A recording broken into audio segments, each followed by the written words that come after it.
नमस्कार, आप देख रहे हैं आगाज टाइम। मैं हूं आपके साथ सुहानी सिंह और वक्त हो चुका उत्तर प्रदेश उत्तराखंड की बड़ी खबरों का। नजर डालते हैं खास खबर पे। खबर मुनीकीरेती से है, जहां पे हरियाणा और उत्तराखंड के युवाओं की नसों में नशे का जहर घोलकर फरार हुए तस्कर को पुलिस और एसओजी की टीम ने गिरफ्तार करने की सफलता हासिल की है। संयुक्त रूप से हुई इस कार्रवाई में नशा तस्कर फूलचंद को ऋषिकेश के एक होटल से छापेमारी कर गिरफ्तार किया गया है। आरोपी उत्तरकाशी का रहने वाला है, जो नरेंद्र नगर थाना क्षेत्र के नशा तस्करी करते हुए पुलिस को चकमा देकर फरार हुआ था, जिसके खिलाफ नरेंद्र नगर थाने में मुकदमा दर्ज है। पुलिस कप्तान आयुष अग्रवाल ने बताया कि आरोपी के खिलाफ सोनीपत हरियाणा में नशा तस्करी का मुकदमा दर्ज है और अन्य आपराधिक इतिहास की जानकारी की जा रही है। उन्होंने आरोपी को पकड़ने वाली टीम में शामिल नरेंद्र नगर थाने के वरिष्ठ उप निरीक्षक दर्शन सिंह काला, सत्येंद्र नेगी, आमिर खान और एसओजी के प्रभारी ओमकांत भूषण को शाबाशी देते हुए हौसला अफजाई की। पुलिस कप्तान ने बताया कि नशे के खिलाफ पूरे जिले में प्रभावी कार्रवाई की जा रही है। इस कार्रवाई में किसी भी प्रकार की लापरवाही नहीं बर्दाश्त की जाएगी तथा थाना चौकी प्रभारियों को भी हिदायत दी गई।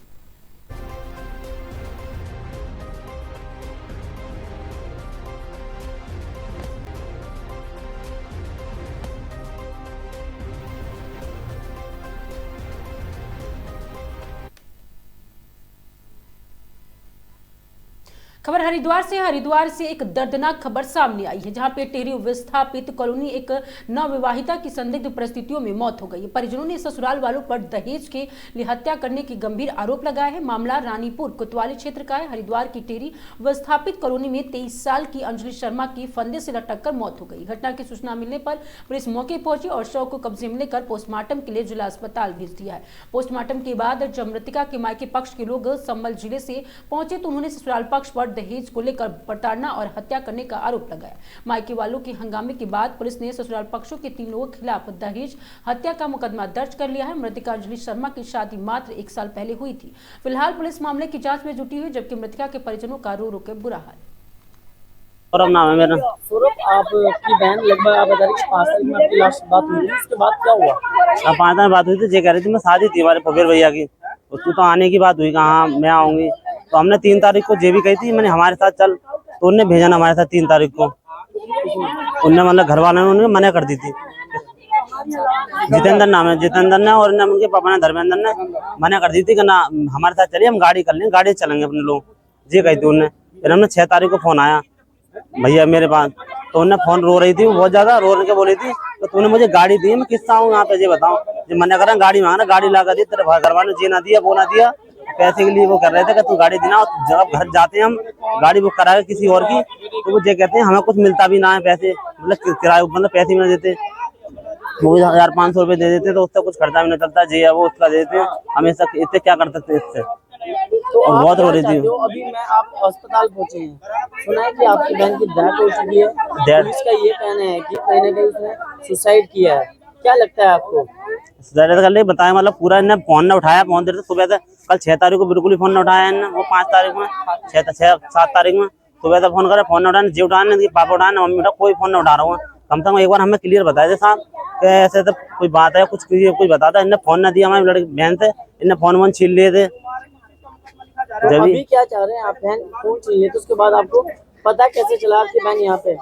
उन्हें बाद में कितनी मोहल्ले के, हमने मतलब यहाँ के रहते हैं गांव में, यहाँ पे काम करते हैं यहाँ पे 2 जने, हमने 2-3 लड़के यहाँ से भेजे थे। उन्हें जब वो गए तब उन्हें पता पड़ी, तब उन्होंने हमें बताया था। खबर रुड़की से, जहां पे मंगलौर पुलिस को बड़ी सफलता हाथ लगी है। जी हां, मोटरसाइकिल चोर गिरोह को मंगलौर पुलिस और सीआईयू टीम द्वारा पर्दाफाश किया गया है। चोरी की गई 4 मोटरसाइकिल के साथ 2 शातिर चोरों को भी मंगलौर पुलिस द्वारा गिरफ्तार कर लिया गया है। इनमें से अभी एक फरार बताया जा रहा है और फरार आरोपी के पास भी कुछ बाइक होने की पुलिस ने आशंका जताई है। वहीं मंगलौर कोतवाली में एसपी देहात शेखर चंद्र सुहाल ने प्रेस वार्ता के दौरान बताया कि पीड़ितों के द्वारा पुलिस को तहरीर दी गई थी, जिसके आधार पर मुकदमा दर्ज करने के बाद सीसीटीवी और इनपुट के आधार पर मंगलौर पुलिस ने सीओ मंगलौर के नेतृत्व में सीआईसी की मदद से 2 शातिर चोरों के धर दबोचा, जिसमें चोरी की हुई 4 मोटरसाइकिल बरामद की गई है। वहीं पुलिस द्वारा गिरफ्तार किए गए चोरों का आपराधिक इतिहास भी जुटा रही है।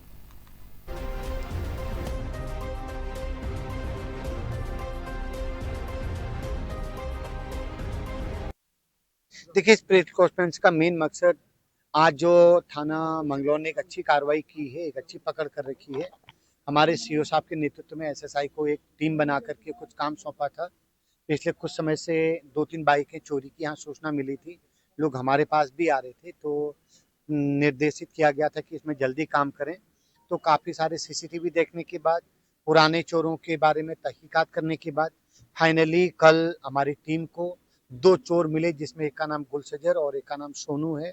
दोनों भनेड़ा टांडा मंगलौर क्षेत्र के रहने वाले हैं। उनके पास से, उनके कब्जे से 4 बाइकें रिकवर हुई हैं, जिसमें से 2 बाइकें जो थाना मंगलौर में ही लॉज्ड एफआईआर में है चोरी में, और एक थाना रुड़की की और एक यूपी के किसी थाने से रजिस्टर्ड में लॉज्ड एफआईआर में है। अभी जो एक अच्छा ये बात है कि ये जो दोनों चोर हैं, इनका क्रिमिनल हिस्ट्री है, और इनके बारे में हम पता करेंगे कि और भी इन्होंने अगर कहीं से कुछ चोरी की कर रखी है, इनका कहीं ऐसा कुछ हमें इनपुट मिलता है। बाकी जो अज्ञात अभी व्यक्ति फरार है, उसके बारे में हमारा काम चल रहा है, तो हो सकता है, हमारा मानना है कुछ सामान उससे भी रिकवर हो सकता है। तो मैं पूरे थाना मंगलौर की टीम को, अपने सीओ साहब को इस काम के लिए बहुत बहुत साधुवाद बधाई दूंगा, और हम कोशिश करेंगे कि और अभी 1-2 हमारी मिसिंग गाड़ियां हैं, जिस पे हम और बेहतर काम करेंगे। टीम की अच्छा, वास्तव में अच्छा काम है। करीब 100 से ज़्यादा सीसीटीवी देखने के बाद ये रिकवरी हमको हुई है। रूटीन वर्क हम कर ही रहे हैं, आप देख रहे होंगे लगातार। अभी जैसे गन्ने मिल का सत्र चल रहा, पेराई सत्र, तो ट्रैफिक का भी लोड है। इन सब के बाद इन्होंने एक अच्छी कार्रवाई कर रखी है, तो मैं जरूर इनके लिए, इनाम के लिए आगे प्रस्ताव भेजूंगा के नेतृत्व में, और एसएसआई ने पूरी टीम को लीड किया। पिछले कुछ दिनों से काफ़ी शिकायतें आ रही थी कि अज्ञात चोरों द्वारा सार्वजनिक स्थलों से मोटर वाहन चोरी किए जा रहे थे। तो 2 मुकदमे हमारे थाना मंगलौर में लिखे गए थे पिछले महीने नवंबर में, और एक थाना रुड़की का है, और एक जो है यूपी के किसी थाने क्षेत्र से मिसिंग बाइक थी जो वहाँ चोरी में लिखी गई थी, वो हमारी टीम ने रिकवर कर रखी है। जिसमें 2 चोर गुलशजर और सोनू, जो दोनों भनेड़ा टांडा कोतवाली मंगलौर क्षेत्र के रहने वाले हैं, उनसे 4 हमें बाइकें रिकवर हुई हैं। तो एक अच्छा प्रयास आपका है, सीओ साहब के नेतृत्व में एक अच्छा काम किया गया। क्योंकि कई बार जब लोग अपनी ऐसी शिकायतें लेके हमारे पास आते हैं कि साहब मेरी बाइक चोरी हो गई, ये हो गया, तो हम समझते हैं चोर के लिए वो चंद हज़ारों का सामान है, लेकिन जिस व्यक्ति की चोरी होती है उसकी एक बड़ी पूंजी उसमें चली जाती है। तो इसमें जैसा मुझे बताया कि इसमें एक और व्यक्ति नेम्ड है, हमारा मानना है कि उस पर अब हम आगे काम कर रहे हैं, तो हो सकता है 1-2 बाइकें उससे भी रिकवर हो जाएं। तो एक अच्छी पहल है। मैं सीओ साहब और हमारे एसएसआई, इनकी पूरी टीम को तहे दिल से बधाई दूंगा कि उन्होंने एक अच्छा काम इसमें कर रखा है। खबर हरिद्वार से। हरिद्वार के बदभारा क्षेत्र में आपको बता दें कि ग्राम रुहालकी किशनपुर में हाथी की लगातार दस्तक से किसानों में हड़कंप मचा हुआ है। रात दिन खेतों में गन्ने की फसल के भारी नुकसान पहुंच रहा है, जिससे ग्रामीण अब आंदोलन की तैयारी कर रहे हैं। एसडीओ वन प्रभाव पूनम कैथोला ने चैनल से बात करते हुए बताया कि हाथी मेगा हर्बिवर्स श्रेणी के वन्यजीव हैं और इसकी गतिविधियों पर नजर रखने के लिए विभाग हर साल पर्याप्त मैन पावर तैनात करता है। फसलों के नुकसान पर मुआवजा प्रक्रिया भी तुरंत शुरू कर दी जाती है। उन्हें बताया कि मानव वन्यजीव संघर्ष रोकने के लिए बड़े कदम उठाए जा रहे हैं। आगामी कुंभ मेले में ध्यान में रखते हुए क्षेत्र में सोलर फेंसिंग, हाथी सुरक्षा दीवार और सुरक्षा काई का प्रस्ताव भेजा गया। विभाग का लक्ष्य है कि कोई मानव क्षति न हो और ग्रामीणों की सुरक्षा सुनिश्चित की जा सके।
पर नुकसान भी हो रहा है, आक्रोश है लोगों में, किस तरह का? हाथी जो है मेगा हर्बीवोर्स में आता है, जिसके लिए हम मैन पावर हर साल ही तैनात करते हैं, जिससे कि लोगों के अब खेतों तक तो नुकसान कर ही रहे हैं हाथी, उनको मुआवजे की कार्रवाई भी हम तत्काल शुरू कर देते हैं। और इसके लिए कर्मचारियों की तैनाती रहती है, जिससे कि किसी को कोई मतलब मानव क्षति ना हो, और इसका हमेशा ही प्रयास रहता है। उसको दूर करने के लिए मैन पावर ही नीडेड है। और तो इस तरह के कोई ठोस उपाय जो हैं वो अभी कुंभ मेला जो आने वाला है उसके लिए भी प्रस्तावित हैं कि उसके लिए सोलर फेंसिंग और हम इसका हाथी सुरक्षा दीवार और हाथी सुरक्षा खाई का भी प्रबंध करें। ये भी प्रस्ताव हमने भेजा है।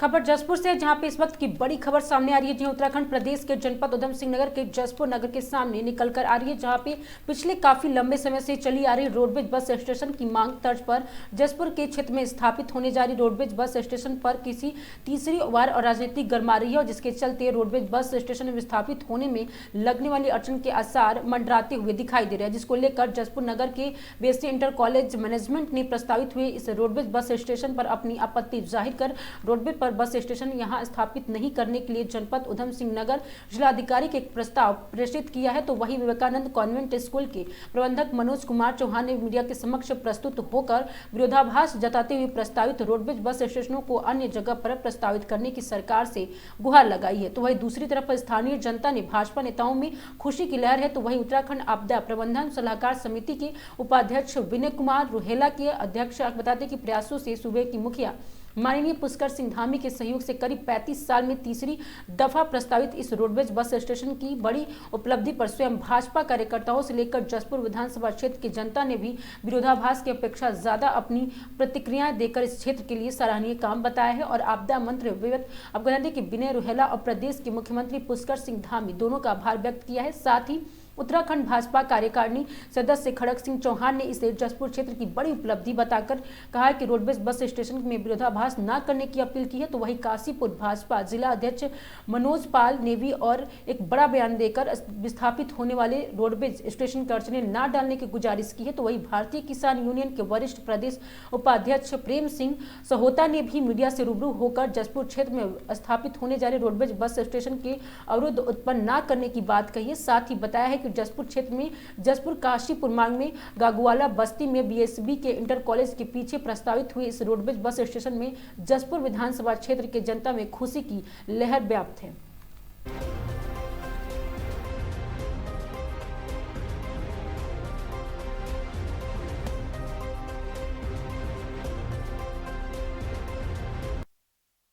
मुख्यमंत्री पुष्कर सिंह धामी जी ने बड़ा सराहनीय काम किया है, जो कि जसपुर की जनता की मांग बहुत पुरानी मांग थी, इसे अब पूरा होते दिखाई दे रहा है। ये जनता में खुशी की लहर है। ये तो अच्छी बात है। गाँव हमारे शहर के बहुत नज़दीक है ये, और जहाँ भी आ रहा है ये दो तरफ को रास्ता है, इसका निकलने का रास्ता अलग है, जाने का रास्ता अलग है। ये यदि कोई बात अड़चन ना आई तो अच्छी बात है। ये जसपुर में अभी तक अड़चन आती रही है, हमारी रोडवेज बढ़ने के लिए हमारे लोगों ने अड़चन लगाई हैं, जो कि जनता को दुख है मिलेगा। मैं चाहता हूं कि ये उससे जल्दी से जल्दी रोडवेज अड्डे का हमारे मुख्यमंत्री पुष्कर सिंह धामी का आदेश पारित करा और जिला न्यास करा। हमारे माननीय मुख्यमंत्री जी का, धामी जी का, उन्होंने ये ध्यान को दिया। यहाँ की जनता बहुत परेशान थी, लेकिन अब जो है इस काम को चलने से, जब ये चल रहा है काम, तो बड़ी खुश है जनता। और मुख्यमंत्री जी का हम बहुत बहुत शुक्रगुजार हैं, उनका शुक्रिया अदा करते हैं। माननीय हमारे विनय रुहेला आपदा मंत्री जी, उनका बहुत बड़ा योगदान रहा इसमें, और उनका भी हम बहुत बहुत शुक्रगुजार हैं, शुक्रिया अदा करते हैं कि रोडवेज के लिए उन्होंने बहुत मेहनत की और माननीय मुख्यमंत्री जी से उन्होंने इस कार्य को शुरू करवाया। माननीय मुख्यमंत्री पुष्कर सिंह धामी जी के नेतृत्व में हम लगातार अपने विकास कार्यों को लेकर जब उनके पास जाते हैं तो उनका मूल मंत्र है कि हम समस्या समाधान और सरलीकरण की ओर आगे बढ़ें। उसी में ही जसपुर के रोडवेज बस अड्डे को लेकर हमारे भारतीय जनता पार्टी के नेताओं द्वारा सो मेरे द्वारा भी मैंने मुख्यमंत्री जी को अवगत कराया गया था, जिसके नियमित हमने स्थलीय निरीक्षण भी किया और उसमें अपने आपदा के उपाध्यक्ष आदरणीय विनय रोहेला जी द्वारा भी पत्राचार किया गया और उसमें फिर माननीय डीएम साहब की तरफ से यहाँ से प्रस्ताव बनाकर शासन को भेजा गया है। निश्चित तौर पर हमारी प्रदेश के माननीय मुख्यमंत्री जी के नेतृत्व में बहुत जल्द यहाँ रोडवेज बस स्टेशन की जो समस्या है उसका समाधान होने जा रहा है। एक बात और इसके साथ कहना चाहूँगा, सुनने में आ रहा है कि कुछ लोग यहाँ के विकास कार्य को अवरुद्ध करने के लिए कोई षड्यंत्र करके किसी भी प्रकार से रोकने का प्रयास कर रहे हैं। मैं उन सब लोगों से कहना चाहता हूँ कि हम सब लोग मिलकर जसपुर को आगे बढ़ाने के लिए इस छोटी मानसिकता से आगे बढ़कर जो सरकार का मूल मंत्र है उसका ध्यान रखते हुए अगर हम सहयोग करेंगे तो निश्चित तौर पर हमारे क्षेत्र के लिए एक ही नहीं ऐसी 12 योजनाओं का शीघ्र ही जसपुर के विकास में जमीनी स्तर पर रोपण होने वाला है। हमारे प्रदेश के यशस्वी मुख्यमंत्री जी हमारे गृह जिले के ही निवासी हैं, उन्हीं का गृह जनपद है और उनका जसपुर से विशेष लगाव है। वो जब भी अपनी राजनीतिक यात्रा में यहाँ से निकलते थे तो उनका एक ठहराव जसपुर जरूर होता था। मुझे पूर्ण विश्वास है कि माननीय मुख्यमंत्री धामी जी के नेतृत्व में जसपुर में एक विकास की नई धारा बहने वाली है और उनके ही मार्गदर्शन में हमारा उत्तराखंड अग्रसर होकर देश में अग्रणी राज्यों में स्थान बनाने जा रहा है। अड्डा तो होना चाहिए। रोडवेज अड्डे से तो भाई क्षेत्र का जसपुर में है ही नहीं है। जनता धक्के खाती फिर रही है, कभी कहीं कोई खड़ा हो रहा, कभी कहीं कोई स्थायी जगह कोई रुकने का अड्डा ही नहीं। अड्डा होना चाहिए बस, भाई रोडवेज अड्डा तो बनना चाहिए है। जो लोग आपत्ति इसमें लगा रहे हैं उन्हें सोचना चाहिए कि इसमें सहयोग करें, आपत्ति नहीं लगानी चाहिए। ये तो जनता के हित वाला काम है और इसमें सहयोग करके ये सभी देश की जसपुर की तरक्की होगी शहर की और जनता को इसमें सहूलियत मिलेगी। रोडवेज अड्डा बनना चाहिए और बहुत मांग पुरानी है और ये चीज़ बननी चाहिए और ये जल्द बननी चाहिए। जनता इस टाइम बिल्कुल परेशान है, उन्हें कहीं कोई स्टॉपेज नहीं मिल रहा है खड़े होने के लिए, बस कोई कहीं खड़ी हो रही कोई कहीं खड़ी हो रही है, तो जनता परेशान है, इधर उधर धक्के खाती फिरती है, पता ही नहीं लगता बसों का भाई किधर से किधर को जाना है। तो इसलिए एक जगह अड्डा होगा तो वहीं पर पता तो होगा, आदमी वहीं पर चढ़ जाता है, वहीं उतर जाता है। कि अभी जैसे आपके मीडिया के माध्यम से हमने भी देखा, विनय रोहेला जी जो आपदा प्रबंधक मंत्री हैं उनके द्वारा यह प्रस्ताव किया गया था, नगर पालिका ने जगह देने का प्रस्ताव भेजा था डीएम साहब को और ये बीएसपी इंटर कॉलेज के पीछे कोई जगह बता रहे हैं कि उसमें प्रस्ताव गया है और वो अच्छी जगह है, कोई बुरी जगह नहीं है। बहुत दोनों तरफ रोड भी चौड़ी हैं और साथ ही आने जाने में कोई बसों को भी दिक्कत नहीं होगी, घूमने में एक तरफ से निकली दूसरी तरफ को निकल गई, कोई दिक्कत वहाँ पर है नहीं वैसे।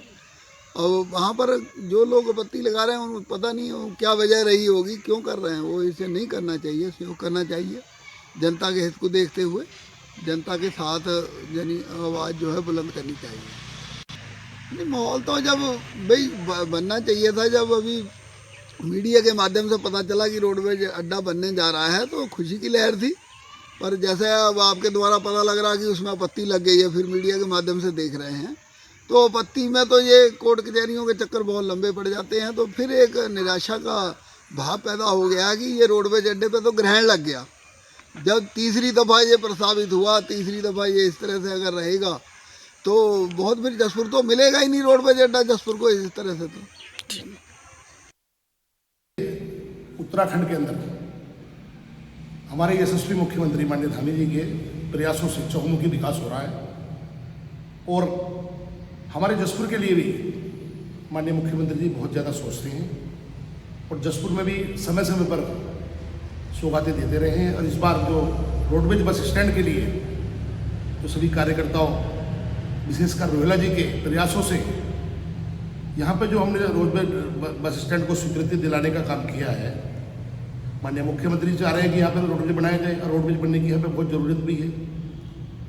जसपुर के अंदर यात्री इतने परेशान रहते हैं, माता बहनें इतनी परेशान रहती हैं, कोई रोड पे गाड़ी उतर रही है, एक्सीडेंटल चांस बन जाते हैं, कहीं कोई पॉइंट ही नहीं है कि यात्रियों के लिए कोई सुविधा हो। अब जो सौगात दी है माननीय मुख्यमंत्री जी ने और रोहिला जी के प्रयास से जो सौगात इस बार दी है बस स्टैंड की, इसको होना बहुत ज़रूरी है।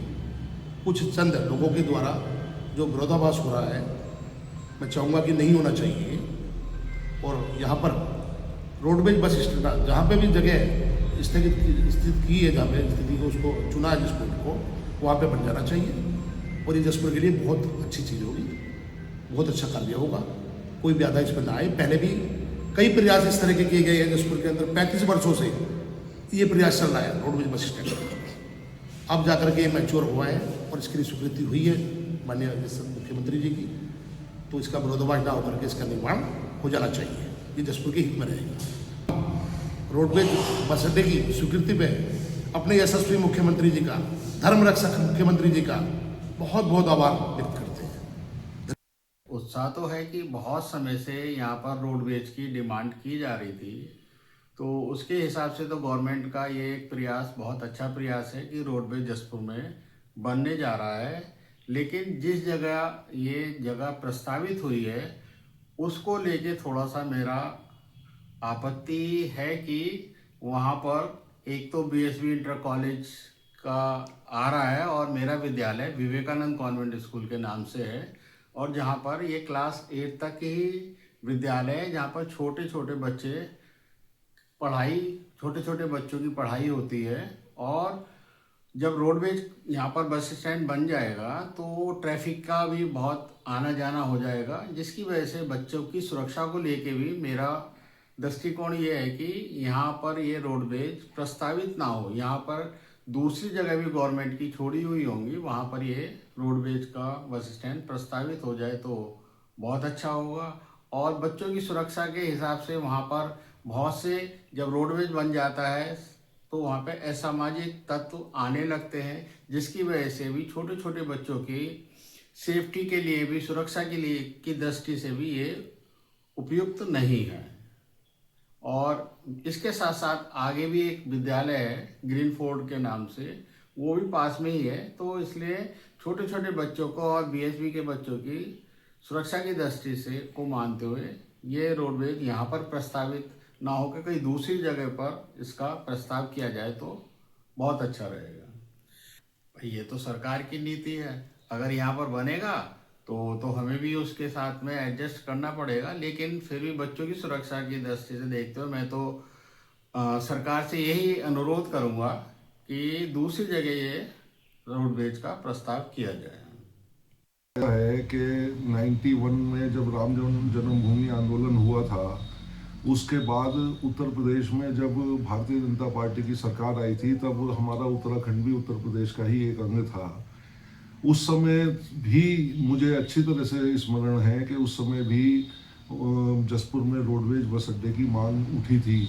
तो आज लगभग 32 से 35 साल इस मांग को चलते हुए हो गए, और विशेष रूप से उत्तराखंड जब राज्य अस्तित्व में आया उस समय से ये मांग पूरे पुरजोर तरीके से जो है हर मंच से उठती रही। चाहे वो मुख्यमंत्री, किसी भी सरकार का मुख्यमंत्री का आगमन जसपुर में हुआ, चाहे वो कांग्रेस सरकार के मुख्यमंत्री थे या भाजपा सरकार के मुख्यमंत्री थे, और पुरजोर तरीके से। और ये मांग अब तत्कालीन जो जनप्रतिनिधि थे उन्होंने इस मांग को कितनी गंभीरता से लिया या नहीं लिया, ये तो मैं इस पर कोई टिप्पणी नहीं करना चाहता हूँ। लेकिन किसी न किसी कारणवश जो है वो रोडवेज बस स्टैंड की मांग जो है वो टलती रही। तत्पश्चात विनय रोहेला जी ने जब से जसपुर में राजनीति में सक्रिय हुए, उन्होंने इस काम का बीड़ा उठाया, और उन्हीं के प्रयासों से ये तीसरा अटेम्प्ट है। मैं कहूँगा इससे पहले 2 बार रोडवेज के लिए ज़मीन का चयन भी हो चुका था और रोडवेज बस स्टैंड की तैयारी भी हो चुकी थी, लेकिन कतिपय निजी स्वार्थवश इस ये जो वो है कोशिश परवान नहीं चढ़ पाई। अब विनय रोहेला जी ने पुनः पुरजोर तरीके से इस मांग को इस लेवल तक ले आए हैं कि सरकार जो है रोडवेज बस स्टैंड के लिए इतनी बड़ी भूमि 1.72 एकड़ भूमि जो है वो निःशुल्क ट्रांसफ़र करने के लिए तैयार हो गई है। ऐसे में अब भी अगर रोडवेज बस स्टैंड में कुछ कतिपय निजी स्वार्थवश लोग अड़ंगा डालते हैं तो ये जसपुर का सबसे बड़ा दुर्भाग्य होगा। तो ये इससे अच्छी ज़मीन का चयन नहीं हो सकता है। ये इस शहर के बीचों बीच में एक तरीके से बीचों बीच में ही आ गई है। दिन रात में कभी भी कोई महिला अकेली है या कोई परिवार है, उसको रोडवेज बस स्टैंड से अपने घर तक निवास तक जाने के लिए किसी साधन की कमी महसूस नहीं होगी। और जो अकेले ट्रैवल करने वाले हैं, जो अकेले हैं, जिनके पास सामान नहीं है, वो तो इतनी दूर घर पैदल वॉकिंग करते हुए भी जा सकते हैं। तो इससे इतनी बड़ी राहत आज जसपुर काशीपुर जो हाईवे है, सुभाष चौक पर कितना ट्रैफिक बढ़ गया है। वहीं बस रुकती हैं, वहीं सवारी भी चढ़ती हैं, छोटे छोटे बच्चे भी चढ़ते हैं। कभी भी किसी दुर्घटना की आशंका बनी रहती है। तो और धूप में मैंने देखा है कि तपती धूप में लोग, महिलाएं, बच्चे बसों के इंतज़ार में खड़े रहते हैं। कम से कम रोडवेज बस स्टैंड बनने पर यात्रियों को धूप का, गर्मी का, बारिश का, अगर 10 मिनट, 20 मिनट, आधा घंटा बस आने में देर भी है तो कम से कम वो सुकून से बैठ सकते हैं। खबर रुड़की से, जहां पे मंगलौर के मोहल्ला किला के रहने वाली एक गर्भवती महिला ने अपनी सौतेली सास और ससुर पर मारपीट कर घर से निकालने का आरोप लगाते हुए उनके खिलाफ कानूनी कार्रवाई की मांग की है। एक प्रेस वार्ता के जरिए पीड़ित परिवार ने मीडिया के सामने गुहार लगाते हुए अपनी पीड़ा से अवगत कराते हुए कहा कि ज़ैनब की सौतेली सास, उसके ससुर ने उसके पति और उसकी बहन के साथ मारपीट की, जिसकी वजह से उसके 2 महीने के गर्भ भी गिर गया है। और इस संबंध में उन्होंने मंगलौर कोतवाली में तहरीर देकर न्याय की गुहार लगाई है। उन्हें पुलिस द्वारा न्याय मिलने और उनकी जान की सुरक्षा होने की भी गुहार लगाई।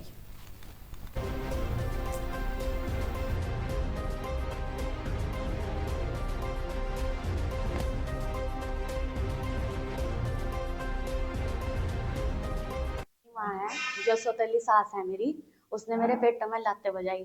मैं गर्भवती थी और उसने मेरे इतनी लात बजाई बहुत, अब बजा के अंदर चली गई। और जो मेरा देवर है छोटा, उसने भी मुझे बहुत मारी, फटियों से बजाया उसने मुझे। और जो ससुर है उसने भी मुझे बहुत मारी, उसने देह लाते देह मुक्के बजाए मेरे।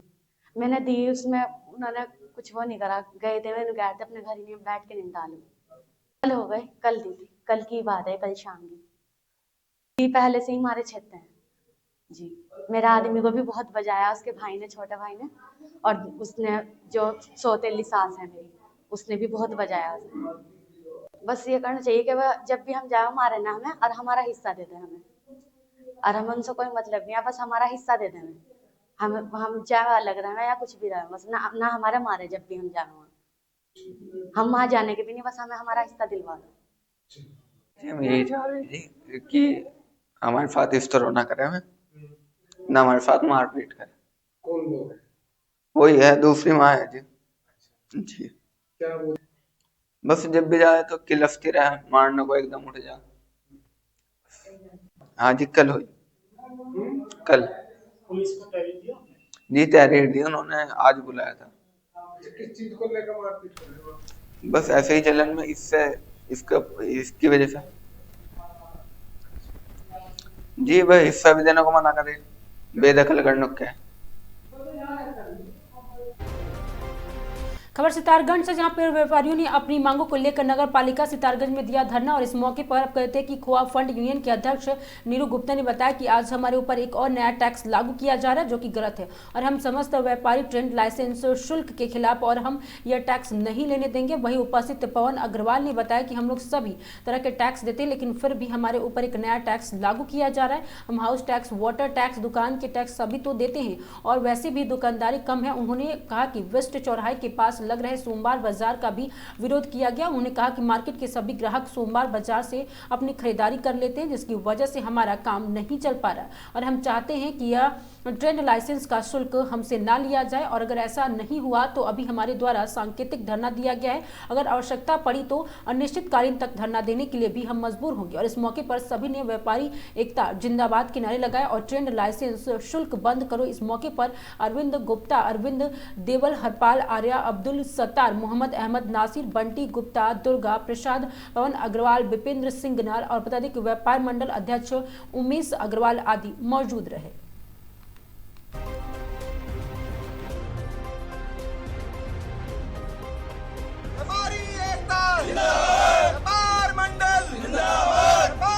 नगर पालिका द्वारा व्यापारियों पर ट्रेड लाइसेंस शुल्क लगाया जा रहा है, जिसका हम घोर विरोध करते हैं। हम जीएसटी दे रहे हैं, हाउस टैक्स दे रहे हैं, जलकर दे रहे हैं, सफाई के नाम पर हर महीने हमारे से शुल्क वसूला जा रहा है। इसके अलावा एक नया और टैक्स व्यापारी कहाँ तक देगा? कमाई है नहीं, काम धंधा है नहीं। दुकान के आगे मोटरसाइकिल खड़ी कर ले ग्राहक, दुकान के आगे मोटरसाइकिल खड़ी कर ले तो पुलिस वाले चालान काट देते हैं आगे। तो हमारे सामने तो न जीने की है और न मरने की है। हम तो बहुत ज्यादा परेशान हो चुके हैं, इसलिए हम सरकार से, धामी जी से भी अनुरोध करते हैं इस शुल्क को वापिस लिया जाए। हम पहले ही बहुत ज्यादा परेशान है।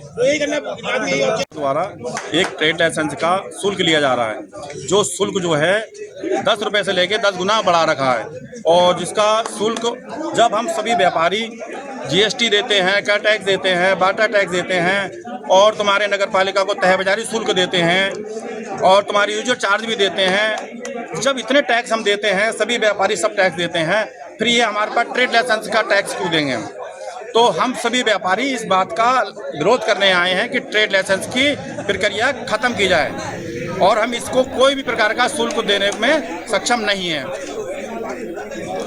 खबर अमरोहा से, जहां पे पुलिस अधीक्षक अमरोहा अमित कुमार आनंद द्वारा अपराध और अपराधियों के विरोध चलाए जा रहे अभियान के क्रम में अपर पुलिस अधीक्षक अमरोहा अखिलेश भदौरिया के मार्गदर्शन और क्षेत्राधिकारी हसनपुर पंकज कुमार त्यागी के निकट पर्यवेक्षण में तथा थानाध्यक्ष और थाना आदमपुर के कुशल नेतृत्व में थाना आदमपुर पुलिस टीम द्वारा 4 नफर अभियुक्त गढ़ और अपदाते की दयानंद पुत्र चोखे और नगर निगम रहरा थाना आदमपुर जनपद अमरोहा संबंधित वारंट द अपदाते की 731/21 और वहीं 132/5 धारा 323, 504, 506 भादवी और चाना थाना और आदमपुर तापेसी में अपदाते की 12/1/2026 से संबंधित माननीय न्यायालय और अपर सिविल जज के जेएम हसनपुर जनपद अमरोहा और वहीं कलुआ पुत्र चेताराम द्वारा थाना आदमपुर जनपद अमरोहा संबंधित गिरफ्तारी वारंट 82 सीआरपीसी और मोनतगंज बता दें कि 409/12 और वही अपराध 495/10 धारा 425 आर्म्स एक्ट थाना आदमपुर ताजपेशी 1/1/2026 में न्यायालय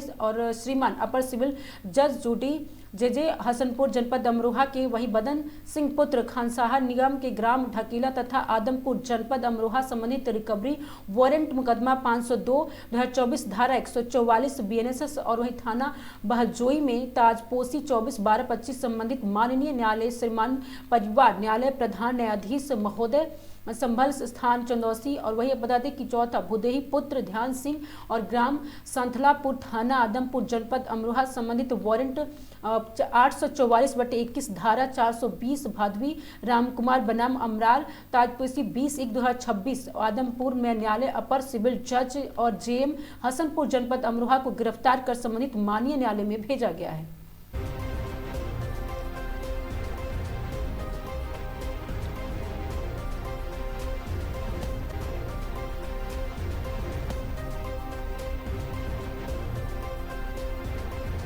खबर चौपन से, जहां पे जिले के चौपन ब्लॉक में धान क्रय केंद्रों पर अनियमितताओं की शिकायतें गंभीर होती जा रही है। किसानों के अनुसार केंद्र पर कमीशन के रूप में अवैध वसूली की जा रही है, जिससे छोटे किसान पर अधिक बोझ बढ़ गया है। आरोप यह है कि चौपन ब्लॉक के केंद्र में स्थानीय किसानों की धान खरीद रोककर सप्लायरों में धान लिया जा रहा है, जिससे वास्तविक किसानों को भारी नुकसान उठाना पड़ रहा है। किसानों का आरोप है कि अधिकारियों को कई बार इस विषय में अवगत कराने के बाद भी कोई ठोस कार्रवाई नहीं की गई, जिसके कारण केंद्रों में मनमानी बढ़ती जा रही है। पीड़ित किसानों ने प्रशासन से मांग की है कि धान क्रय केंद्रों की जांच करवाई जाए, अवैध वसूली पर रोक लगे और स्थानीय किसानों की धान खरीद सुनिश्चित की जाए ताकि उन्हें अपने उत्पाद का न्यायपूर्ण मूल्य मिल सके।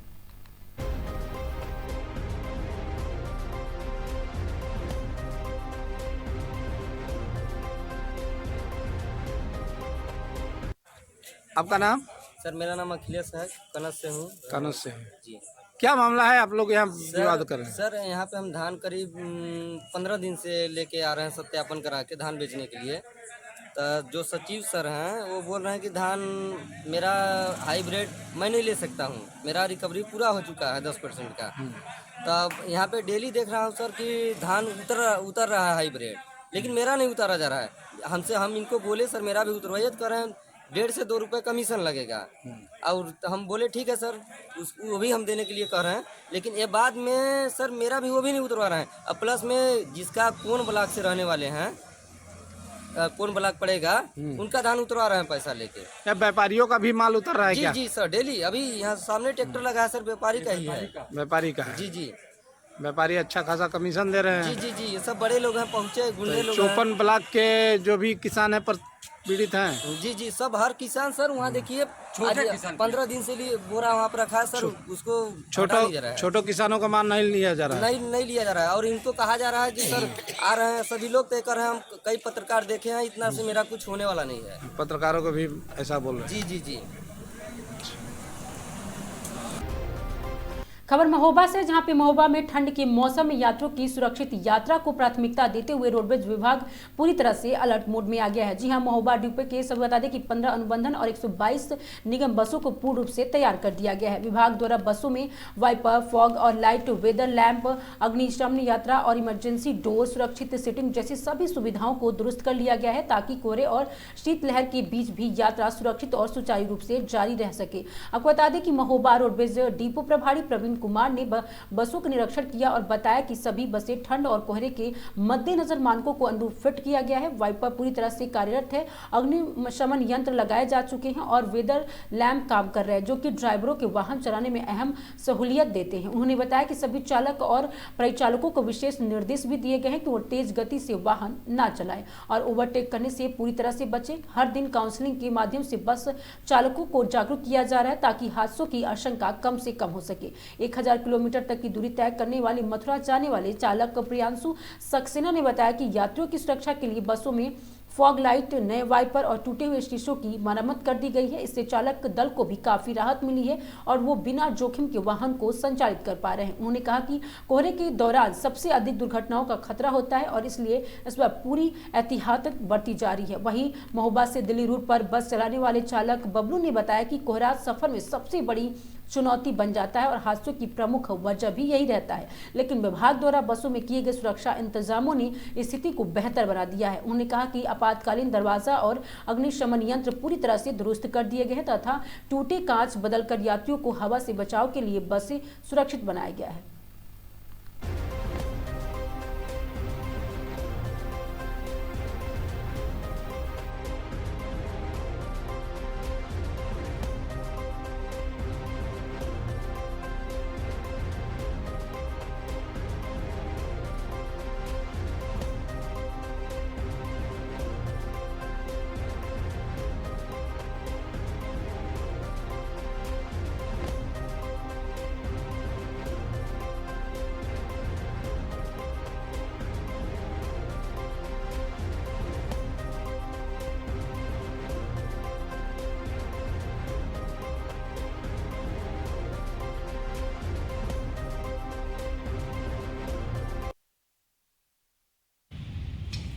वर्तमान में यहाँ पर 15 अनुबंधित और 122 निगम बसों का फ्लीट है, जिसमें सर्दियों को लेकर समस्त तैयारी हमारी पूर्ण है।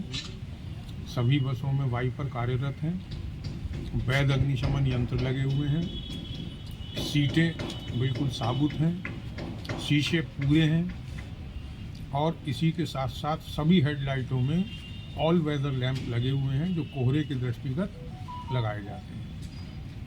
इसके अतिरिक्त भी ये निर्देशित किया गया है कि बसें समय से संचालित हों और प्रतिदिन काउंसलिंग के माध्यम से चालकों को विशेष रूप से ये निर्देशित किया जाए कि अनावश्यक तीव्र गति से वाहनों का संचालन न करें, अनावश्यक ओवरटेक न करें, सावधानीपूर्वक संचालन करते हुए दुर्घटना रहित संचालन करें। परिचालकों को इस बात के लिए भी निर्देशित काउंसलिंग के माध्यम से किया जा रहा है कि वो बिना बस को साइड में रुके गेट खोलकर किसी भी यात्री को न उतरने दें। जब बस साइड में खड़ी हो जाए उसके उपरांत ही गेट खोलें और यात्री को उतारें और चढ़ाएं। इसी के साथ साथ निरंतर ब्रीथ एनालाइजर टेस्ट जो बहुत आवश्यक है प्रतिदिन डिपो में और रास्ते में प्रवर्तन दलों द्वारा किए जा रहे हैं। न्यूनतम 15 से 20 चालक परिचालकों का ब्रीथ एनालाइजर टेस्ट दोनों स्तर पर किया जा रहा है। सर कोहरे को लेकर क्या बचाव के लिए? कोहरे को लेकर ऑल वेदर लैंप और चालकों को सावधानी पूर्वक बस संचालन का निर्देश, यही दो महत्वपूर्ण कार्य हैं। कोहरे में ऐसा है कि ये हम फॉगलाइट लगाते हैं तो हम कोहरे में सुविधा अच्छी दिखाई देता है, रोड अच्छा दिखाई देता है। वाइफर है तो वाइफर चलाते हैं तो कोहरा नहीं छपता है शीशे में, बाकी सुविधा बढ़िया रहती और कोई दिक्कत नहीं रहती। क्यों ऐसे इंतजाम किए गए हैं? क्योंकि कोहरे की वजह से, कि कोहरे में दिखना चाहिए। और खिड़कियाँ सब? हाँ, सब खिड़की गेट वेट सब सही है, शीशा कोई सब बढ़िया, कोई हवा भी नहीं आती गाड़ी में, कोई दिक्कत नहीं है। क्या नाम है आपका? बाबूलाल। कहाँ से कहाँ आप? ये महोबा से आनंद विहार चलते।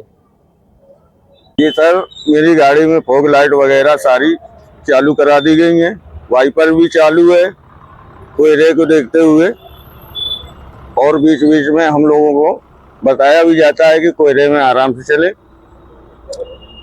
सब चीजें चालू हैं मेरे। कहाँ से कहाँ कितनी दूरी की यात्रा करते हैं? ये बांदा मथुरा है। कितनी किलोमीटर की यात्रा? 1000। क्या नाम है आपका? प्रियांशु। खबर सीतापुर से, जहां पे खाद की कालाबाजारी को लेकर नाराज किसानों ने सचिव को बनाया बंधक। किसानों का आरोप है कि सचिव दलालों को कर रहे खाद की कालाबाजारी। सचिव ने शाम तक किसानों को बैठाने के बाद भी नहीं दी यूरिया खाद। सूचना मिलते ही मौके पहुंची पुलिस ने सचिव को कराया बंधन मुक्त। तो किसानों के पक्ष में आया किसान यूनियन। वहीं जनपद के सकरन विकास खंड की साधना सहकारी समिति सांडा का ये पूरा मामला बताया जा रहा है।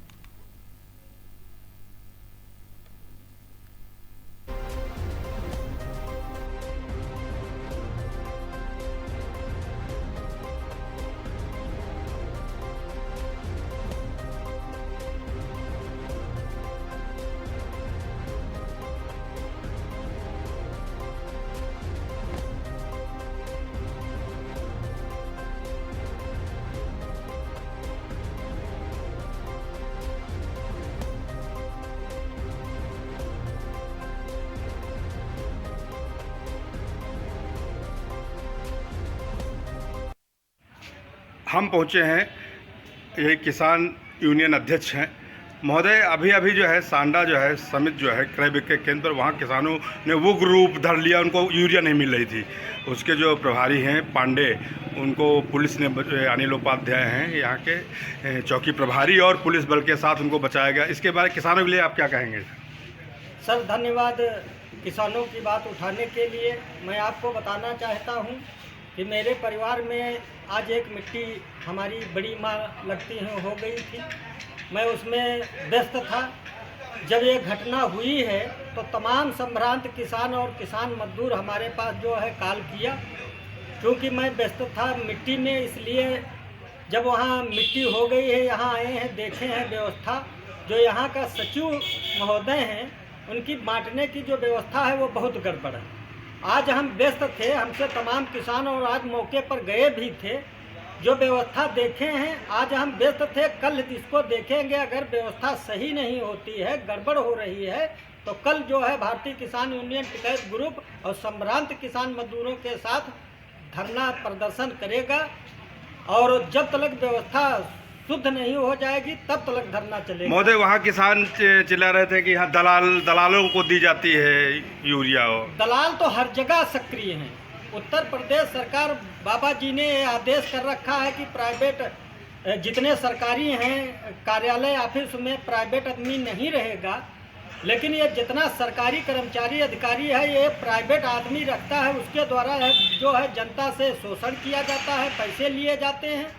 और ये व्यवस्थाएं जो हैं हम लोग बराबर देख रहे हैं। और जिस प्रकार से बाबा जी का आदेश है, इसको मनवाने के लिए हम लोग जो है दृढ़ निश्चित हैं और काम होगा। चलिए बहुत बहुत धन्यवाद जी अध्यक्ष जी आपका। किसानों को राहत मिलेगी, इसी के साथ जो है आप अच्छी न्यूज़ और लेटेस्ट खबरों के लिए बने रहिए आदम न्यूज़ इंडिया के साथ।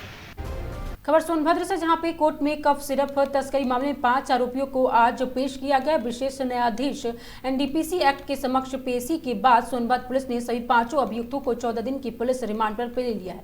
पुलिस अब उनसे आगे की पूछताछ करेगी। इन 5 आरोपियों को बीते दिन गाजियाबाद में सोनभद्र पुलिस गाजियाबाद पुलिस को संयुक्त कार्रवाई में गिरफ्तार किया है। गिरफ्तारी के बाद उन्हें अपने पहले अवैध गाजियाबाद कोर्ट में पेश किया गया और फिर ट्रांजिट रिमांड पर सोनभद्र लाया गया और यह मामला रॉबर्ट्सगंज कोतवाली के दर्ज हुआ। पुलिस ने इस मामले में यह गहन जांच शुरू कर दी और रिमांड के दौरान आरोपियों से महत्वपूर्ण जानकारी मिलने की उम्मीद है। गिरफ्तार किए गए आरोपियों की पहचान सुशील यादव, लाल यादव और निवासी जरवा जतारा और टीमगढ़ मध्य प्रदेश, सौरभ त्यागी निवासी मकनपुर शनि चौक के पास इंदिरापुरम और गाजियाबाद संतोष भंडाना। आपको बता दें कि वही मधुबन पप्पू धामनगर और गाजियाबाद और शदाब रियाजुद्दीन और निवासी मकान नंबर 781 लाल प्रमोद वाली गली कैलाब फाटा और गाजियाबाद कोतवाली नगर के रूप में हुई है।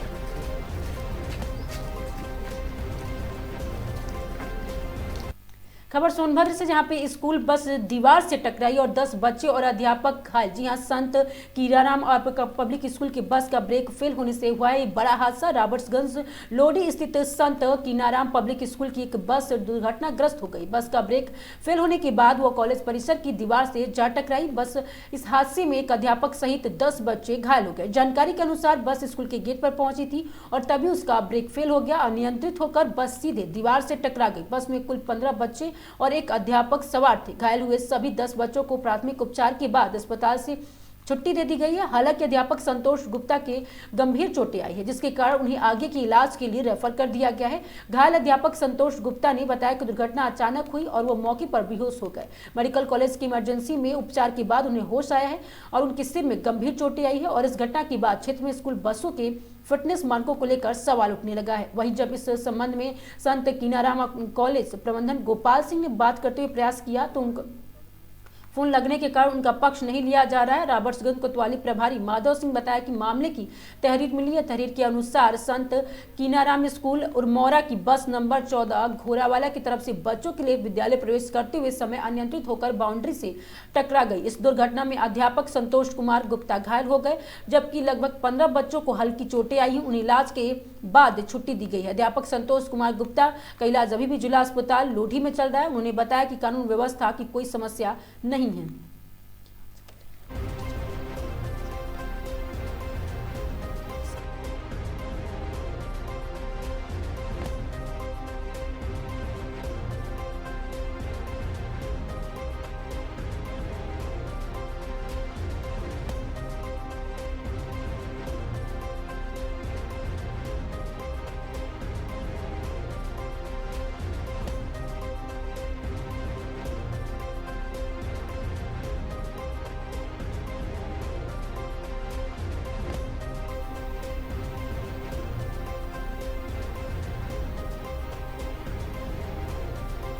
खबर सोनभद्र से, जहां पे कार और ट्रक की जोरदार टक्कर, अधिवक्ता की हुई मौत। जी हां, घेरावाल कोतवाली क्षेत्र के सोमवार सुबह एक सड़क हादसे में अधिवक्ता राजेश यादव की मौत हो गई है।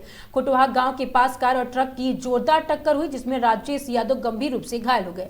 पेड़ गांव निवासी राजेश यादव पुत्र रमाशंकर यादव घेरावाला तहसील में वकालत करते थे। सोमवार सुबह वह अपनी क्रेटा कार से शिवद्वार मंदिर दर्शन के लिए जा रहे थे और घोरावाल और खुटवा बाईपास मार्ग पर खुटवा गांव में सौतहा मोड़ के पास सामने आ रहे थे। एक ट्रक से उनकी कार की टक्कर हो गई। हादसे कार बुरी तरह से क्षतिग्रस्त हो गई और राजेश यादव को गंभीर चोटें आई। सूचना मिलने पर चौकी इंचार्ज त्रिभुवन नाथ राय पुलिस बल के साथ मौके पहुंचे। नायब तहसीलदार विदित तिवारी और ग्रामीणों की मदद से घायल राजेश को घोरावाला सामुदायिक स्वास्थ्य केंद्र ले जाया गया, जहां पे डॉक्टरों ने उन्हें मृत घोषित कर दिया। घटना की जानकारी मिलते ही सीओ राहुल पांडे, प्रभारी निरीक्षक विनोद कुमार यादव, क्राइम इंस्पेक्टर शमेश्वर यादव और घोरेवाला चौकी प्रभारी त्रिभुवन राय और पुलिस बल के साथ सामुदायिक स्वास्थ्य केंद्र पहुंचे। प्रभारी निरीक्षक विनोद कुमार यादव ने बताया कि मृतक के शव को आवश्यक कार्रवाई के बाद दोपहर में पोस्टमार्टम के लिए जिला अस्पताल भेज दिया गया है। पुलिस ने बताया कि दुर्घटना के बाद ट्रक चालक मौके से फरार हो गया। मृतक राजेश यादव अविवाहित थे और अपने 5 भाइयों में सबसे बड़े थे।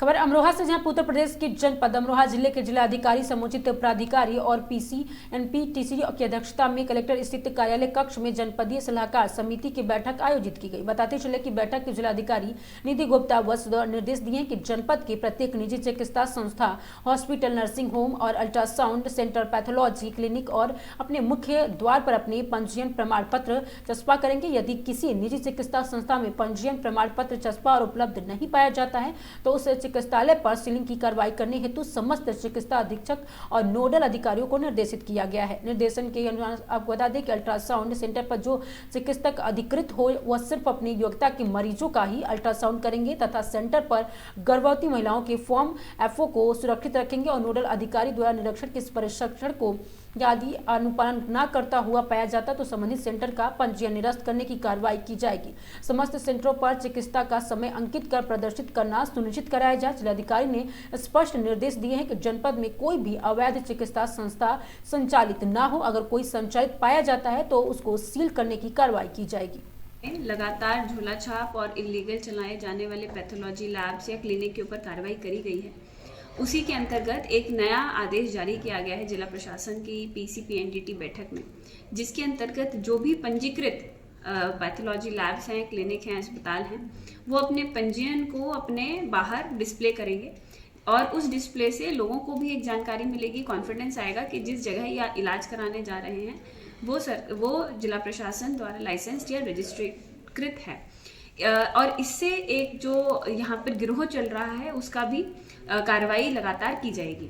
तो ये एक पॉजिटिव कदम है इस चीज़ को देखते हुए कि लोगों को यहाँ पे स्वास्थ्य का एक अच्छा इंफ्रास्ट्रक्चर मिले, एक अच्छी सुविधा मिले और लोगों को एक अच्छा इलाज मिले। खबर महोबा से, महोबा में सोमवार को एक दुखद घटना सामने आई। जी हां, खेत में पानी लगाते समय 70 वर्षीय किसान की ठंड लगने से अचानक मौत हो गई है। खेत में कृषि कार्य के दौरान उनकी असामयिक मृत्यु से परिवार में कोहराम मच गया है। मृतक अपने पीछे पत्नी और 3 बेटों को छोड़ गए हैं। उनके 2 बेटे और 5 बेटियों की शादी हो चुकी है। घनश्याम अहिरावर के पास लगभग 2.25 बीघा कृषि भूमि थी। महोबा जिले के खरीला थाना क्षेत्र के अचाना गाँव में रहने वाले 70 वर्षीय किसान घनश्याम अहिरावर पुत्र खिमाइया खेत की सिंचाई करने के दौरान अचानक तबियत बिगड़ी और मौत हो गई। घटना की सूचना मिलते ही ग्राम प्रधान दिनकर तिवारी, स्थानीय नेता विनय तिवारी और गौरक्षा, जिलाध्यक्ष शिव प्रताप भदौरिया, पहलवान सिंह और लेखपाल परिहार, वृंदा कुशवाहा, श्याम बाबू विश्वकर्मा, गोलू तिवारी, शौबी सिंह और राम अवतार विश्वकर्मा, मुन्ना अहिरावर सहित कई ग्रामीण मौके पहुंचे। उन्होंने मृतक के परिवार को सांत्वना दी और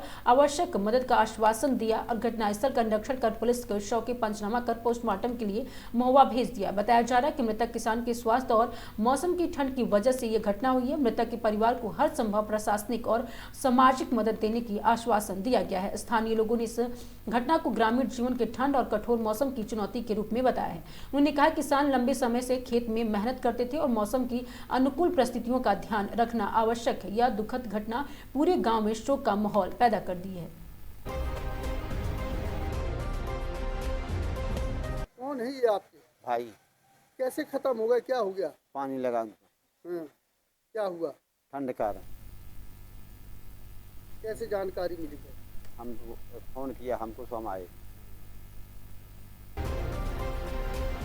खबर बदायूं से, जहां पर बदायूं के जिले के बिसौली नगर में 2 घंटे तक हाई वोल्टेज ड्रामा चला। जी हां, एक छात्र के दिन दहाड़े अपहरण की सूचना पर पुलिस हरकत में आ गई और जब छात्र और उसके दोस्त आ गए तो पुलिस ने चैन की सांस ली और इस घटना की नगर में काफी चर्चा हो रही है। बिसौली नगर के मोहल्ला कुमरानन गली के निवासी चौधरी का 14 वर्षीय पुत्र अनमोल सिविलियन के विद्यालय में कक्षा 8 का छात्र है। अनमोल और उसके साथी गढ़ निवासी ग्राम बानीगंज का स्कूल में ही साइकिल खड़ी करने के लेकर नगर में अवगत मोहल्ला गदरपुरा निवासी सहपाठियों से विवाद हो गया और आज सोमवार को स्कूल की छुट्टी के बाद अनमोल और उसके साथी एक मारुति वैन में बैठकर मोहल्ला गदरपुर पहुंच गए। उनके साथ बता दें कि ग्राम नबीगंज निवासी छात्र आसिफ के पिता राशिद भी थे जो वैन चला रहे थे और इधर जब अनमोल घर नहीं पहुंचा तो परिवार ने तलाश शुरू कर दिया। उन्हें जानकारी मिली कि कुछ लोग अनमोल को स्कूल गेट से ही वैन में बिठा कर ले गए। अब तो हंगामा कट गया। पुलिस की सूचना दी गई कि चौकी इंचार्ज विदेश आपको बता दें कि शर्मा भगाकर ग्राम नावीगंज पहुंचे और इधर सीओ सुनील कुमार सिंह और कोतवाल राजेंद्र पुंडरी भी मौके पहुंचे। बस थोड़ी देर बाद ही वैन स्कूल के सामने आ गई। पुलिस और अनमोल के परिजन भागकर वैन के पास पहुंचे। पिता चौधरी ने अपने लाडले को सीने से लगा लिया। जब पुलिस ने जानकारी की तो सच्चाई सामने आई। अनमोल ने सकुशल वापस आने के बाद पुलिस ने चैन की सांस ली। इस घटना से नगर काफी चर्चा में है। तो जे घुटन बड़े भूल गए तो कप्तान दावा निरीक्षण सब छोड़ दिया यार। ये परिवार देखो लाइक देखिए बेटा किसका फोन करेगा एक मिनट रुक जाओ।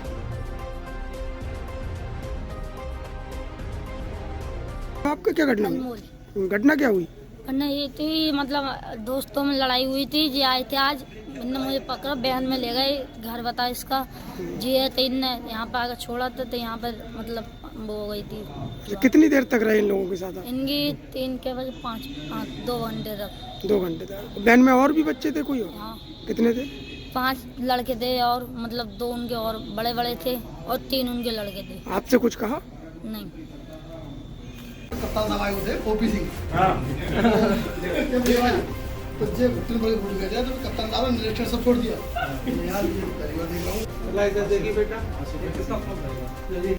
खबर अमरोहा से, जहां उत्तर प्रदेश के जनपद अमरोहा जिले के जिलाधिकारी, समुचित प्राधिकारी और वही पीसीपीएनटीडी की अध्यक्षता में कलेक्टर स्थित कार्यालय कक्ष में जनपदीय सलाहकार समिति की बैठक आयोजित की गई। बताते चले कि बैठक में जिलाधिकारी निधि गुप्ता वत्स द्वारा निर्देश किए गए जनपद के प्रत्येक निजी चिकित्सा संस्था, hospital, nursing home, ultrasound centre, pathology clinic आदि अपने मुख्य द्वार पर अपने पंजीयन प्रमाण पत्र चस्पा करेंगे। यदि किसी निजी चिकित्सा संस्था में पंजीयन प्रमाण पत्र चस्पा और उपलब्ध नहीं पाया जाता तो उस चिकित्सालय पर सीलिंग की कार्रवाई करने हेतु समस्त चिकित्सा अधीक्षक और नोडल अधिकारी को निर्देशित किया जाएगा।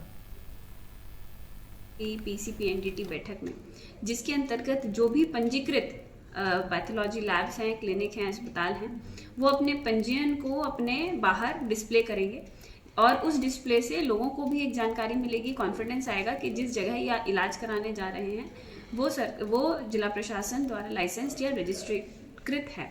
और इससे एक जो यहाँ पर गिरोह चल रहा है उसका भी कार्रवाई लगातार की जाएगी। तो ये एक पॉजिटिव कदम है इस चीज़ को देखते हुए कि लोगों को यहाँ पे स्वास्थ्य का एक अच्छा इंफ्रास्ट्रक्चर मिले, एक अच्छी सुविधा मिले और लोगों को एक अच्छा इलाज मिले। जनपद अमरोहा में लगातार झोला छाप और इलीगल चलाए जाने वाले पैथोलॉजी लैब्स या क्लिनिक के ऊपर कार्रवाई करी गई है। उसी के अंतर्गत एक नया आदेश जारी किया गया है जिला प्रशासन की पीसीपीएनडीटी बैठक। खबर बहराइच से, जहां पे अज्ञात वाहन ने दरोगा राहुल गुप्ता को मारी टक्कर। जी हां, ड्यूटी से लौटते समय दरोगा सड़क हादसे में हुए घायल।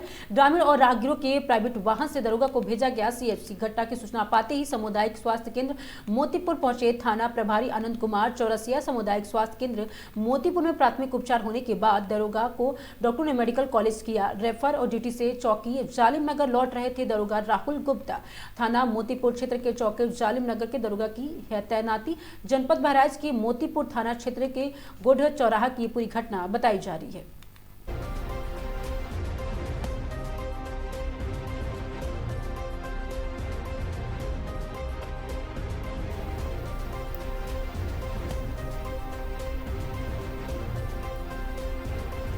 खबर महोबा से, जहां पे महोबा में खन्ना थाना क्षेत्र के अटाघार गांव में पुत्री के प्रेम विवाह के आक्रोशित परिजनों द्वारा लड़के के पिता पुत्र की घेराबंदी कर लाठी डंडों से मारपीट करने का मामला सामने आया है। इस जघन्य वारदात में बुजुर्ग पिता के जिला अस्पताल पहुंचते ही मौत हो गई। हत्या की सनसनीखेज वारदात को लेकर पुलिस अधीक्षक ने जिला अस्पताल के इमरजेंसी वार्ड में पहुंचकर परिजनों से मुलाकात कर हर संभव मदद का आश्वासन दिया है। एसपी ने सीओ के नेतृत्व में 5 टीमों के गठन कर सभी आरोपियों की गिरफ्तारी कर सख्त निर्देश दिए हैं।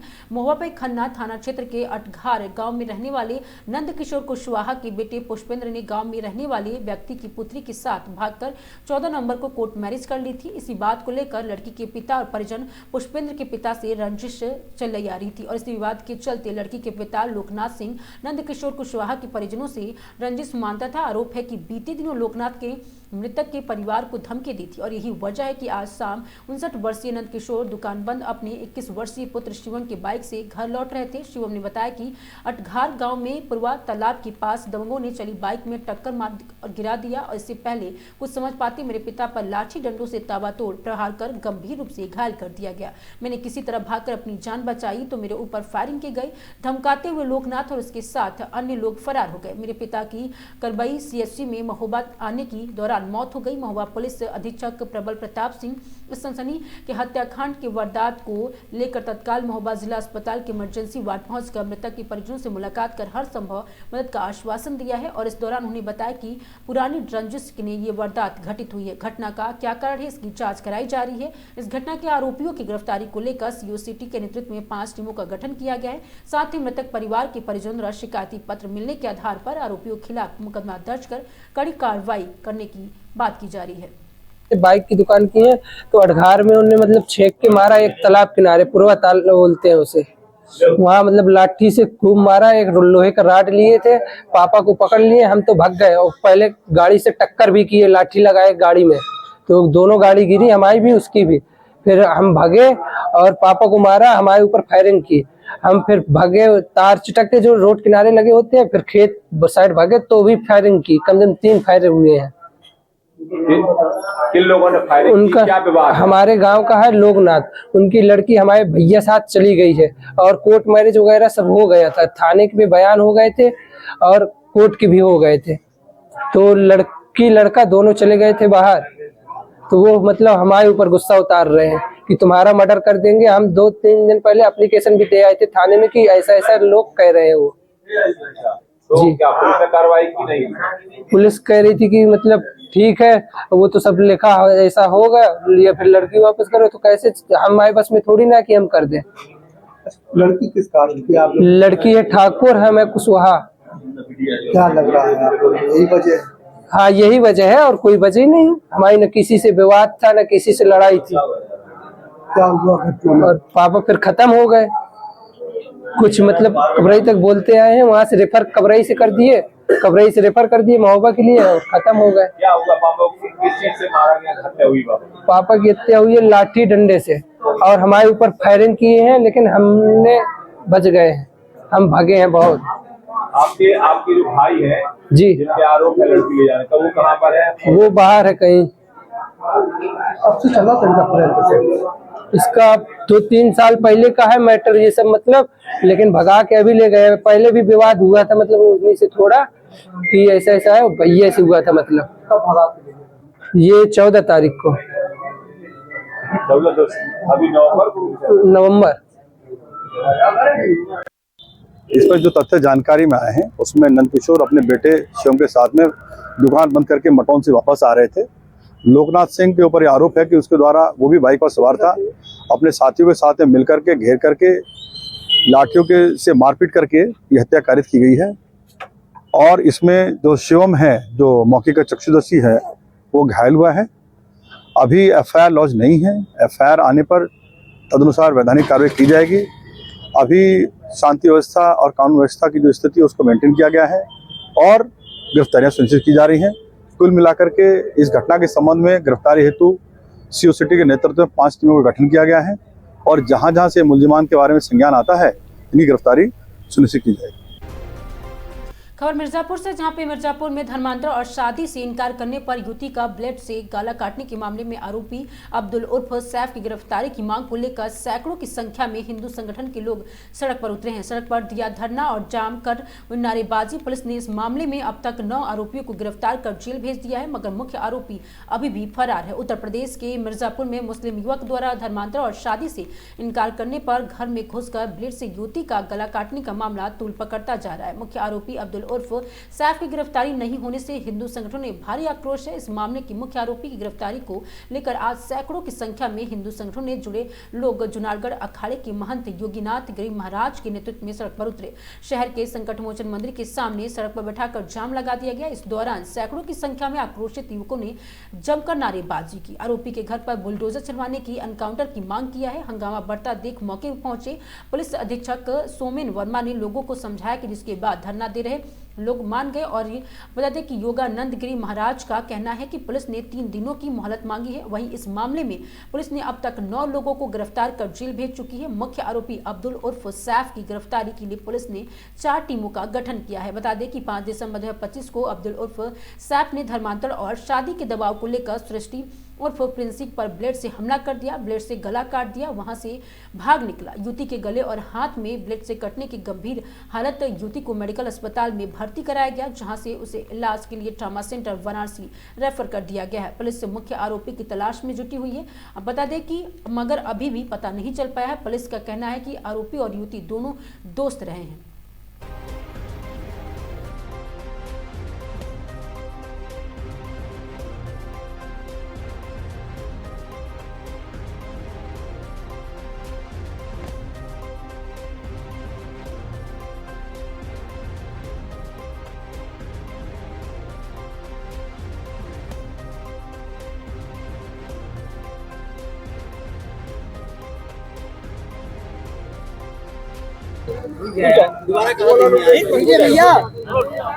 महाराज जी, आपकी अभी एसपी साहब से वार्ता भई है, क्या वार्ता भई है, क्या आप लोग को आश्वासन मिला है, आगे क्या करने जा रहे हैं? हो जाएगा। हम दो यहाँ पे 72 घंटे के बाद हम सभी हिंदू समाज के लोग यहाँ पे एकत्रित हुए।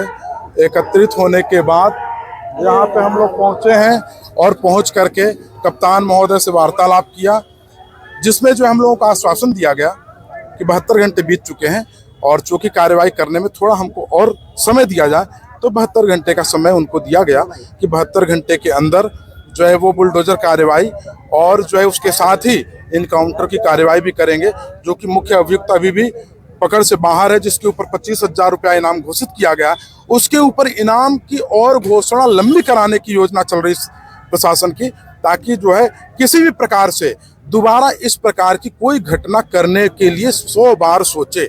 इसको लेकर के प्रशासन ने हमसे 72 घंटे का टाइम मांगा और हमने उसको दिया है। क्या एसएसपी ने ये श्योर किया है कि उनका एनकाउंटर हम ये करेंगे, क्योंकि एक जो सबसे माहौल बन रहा है? देखिए, चूंकि योगी सरकार है, 0 टॉलरेंस का कानून है, यहाँ पे अगर बच्चियों के साथ अपराध किया है तो इनकाउंटर तो सुरक्षित है, सोना ही होना है, क्योंकि लंगड़ा अभियान वो उत्तर प्रदेश में जारी है और वो जारी रहेगा जब तक जो है इस प्रकार की घटनाएं होंगी, तो लंगड़ा अभियान तो होगा ही होगा। 3 दिन तक आप लोग शांत रहेंगे? हाँ, 3 दिन तक कोई प्रदर्शन नहीं होगा हमारा। 3 दिन तक पुलिस के साथ हम लोग सहयोग करेंगे, पुलिस के साथ रहेंगे। 3 दिन के बाद अगर कोई कार्रवाई नहीं होती है तब फिर जो है डीएमएसपी को मौके पर नहीं पहुंचने पर आप बहुत नाराज थे। बिल्कुल, ये मानवीय संवेदना का जो है जीता जागता उदाहरण है कि मानवीय संवेदना कितनी गिर चुकी है। इन लोगों को पहुंचना चाहिए था, तत्काल प्रभाव से पहुंचना चाहिए था, जो नहीं पहुंचे। लेकिन उसके लिए एसपी कप्तान महोदय ने इस बात को कहा कि जैसे बच्ची आती है तो मैं वहां जाऊंगा, जाके उसको बात करूंगा, क्योंकि वो बच्ची है, बच्ची के साथ ऐसी घटना घटी है, समाज है, देश दुनिया है, उस बच्ची को कोऑपरेट करना पड़ेगा, उसके साथ उसको समझाना पड़ेगा, उसको बचाना पड़ेगा, क्योंकि कहीं ऐसा ना हो कि बच्ची डिप्रेशन में भी चली जाए। थाना क्षेत्र कटरा में दिनांक 5/12/25 की घटना के संबंध में 2 अभियुक्तों को पूर्व में जेल भेजा जा चुका है। विवेचना के क्रम में आज 7 और अभियुक्तों को, जो अभियुक्त अब्दुल के परिवारजन एवं संबंधित हैं, घटना में संलिप्तता पाए जाने पर कठोरतम धाराओं में गिरफ्तार कर न्यायिक अभिरक्षा में जेल भेजा जा रहा है। गहनता से विवेचना की जा रही है। अग्रिम कठोरतम वैधानिक कार्रवाई इसमें की जाएगी। खबर सीतापुर से, जहां पे सीतापुर के कलरपुर में कोतवाली क्षेत्र के निवेदा में एक दर्दनाक हादसा सामने आया है, जहां पर तेज रफ्तार कार से सड़क पर कर रही एक मासूम बच्ची जोरदार टक्कर मार दी गई। कार की टक्कर से मासूम गंभीर रूप से घायल हो गई। पूरा हादसा पास लगे सीसीटीवी कैमरे में कैद हो गया। सीसीटीवी वीडियो सोशल मीडिया पर तेजी से वायरल हो रहा है। बच्ची दौड़कर सड़क पार कर रही थी, तभी हुआ ये हादसा। और बता दें कि स्थानीय लोगों में रोष है और घायल बच्ची को इलाज के लिए अस्पताल ले जाया गया है। पुलिस मामले की जांच में जुट गई है और वायरल वीडियो के आधार पर वाहन की तलाश की जा रही है।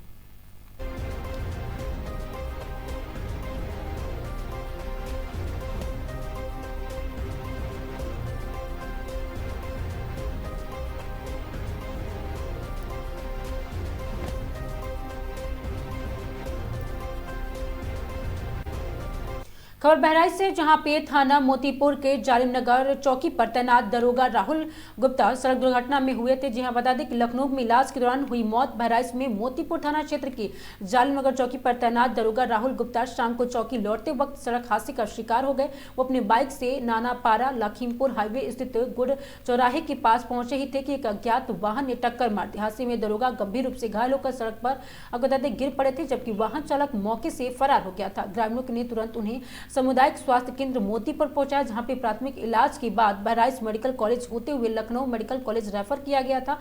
उपचार के दौरान देर रात उनकी मौत हो गई। दरोगा की आकस्मिक मौत से पुलिस विभाग में शोक की लहर दौड़ गई है।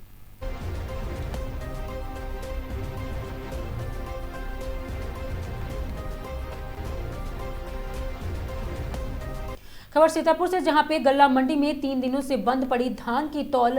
कड़ाके की ठंड में किसान परेशान है। जी हां, गल्ला मंडी में 12 धान क्रय सेंटर होने के बावजूद किसानों को नहीं तौला जा रहा था धान। शिकायत के बाद मंडी पहुंचे सचिव के नादराद मिले सभी सेंटर प्रभारी। अच्छे धान को भी खराब बताकर किया जा रहा था रिजेक्ट। आपको कहते हैं कि पीड़ित किसानों ने जिलाधिकारी सहित कई अधिकारियों से की है शिकायत। जनपद सीतापुर के तंबौर गल्ला मंडी का ये पूरा मामला बताया जा रहा है।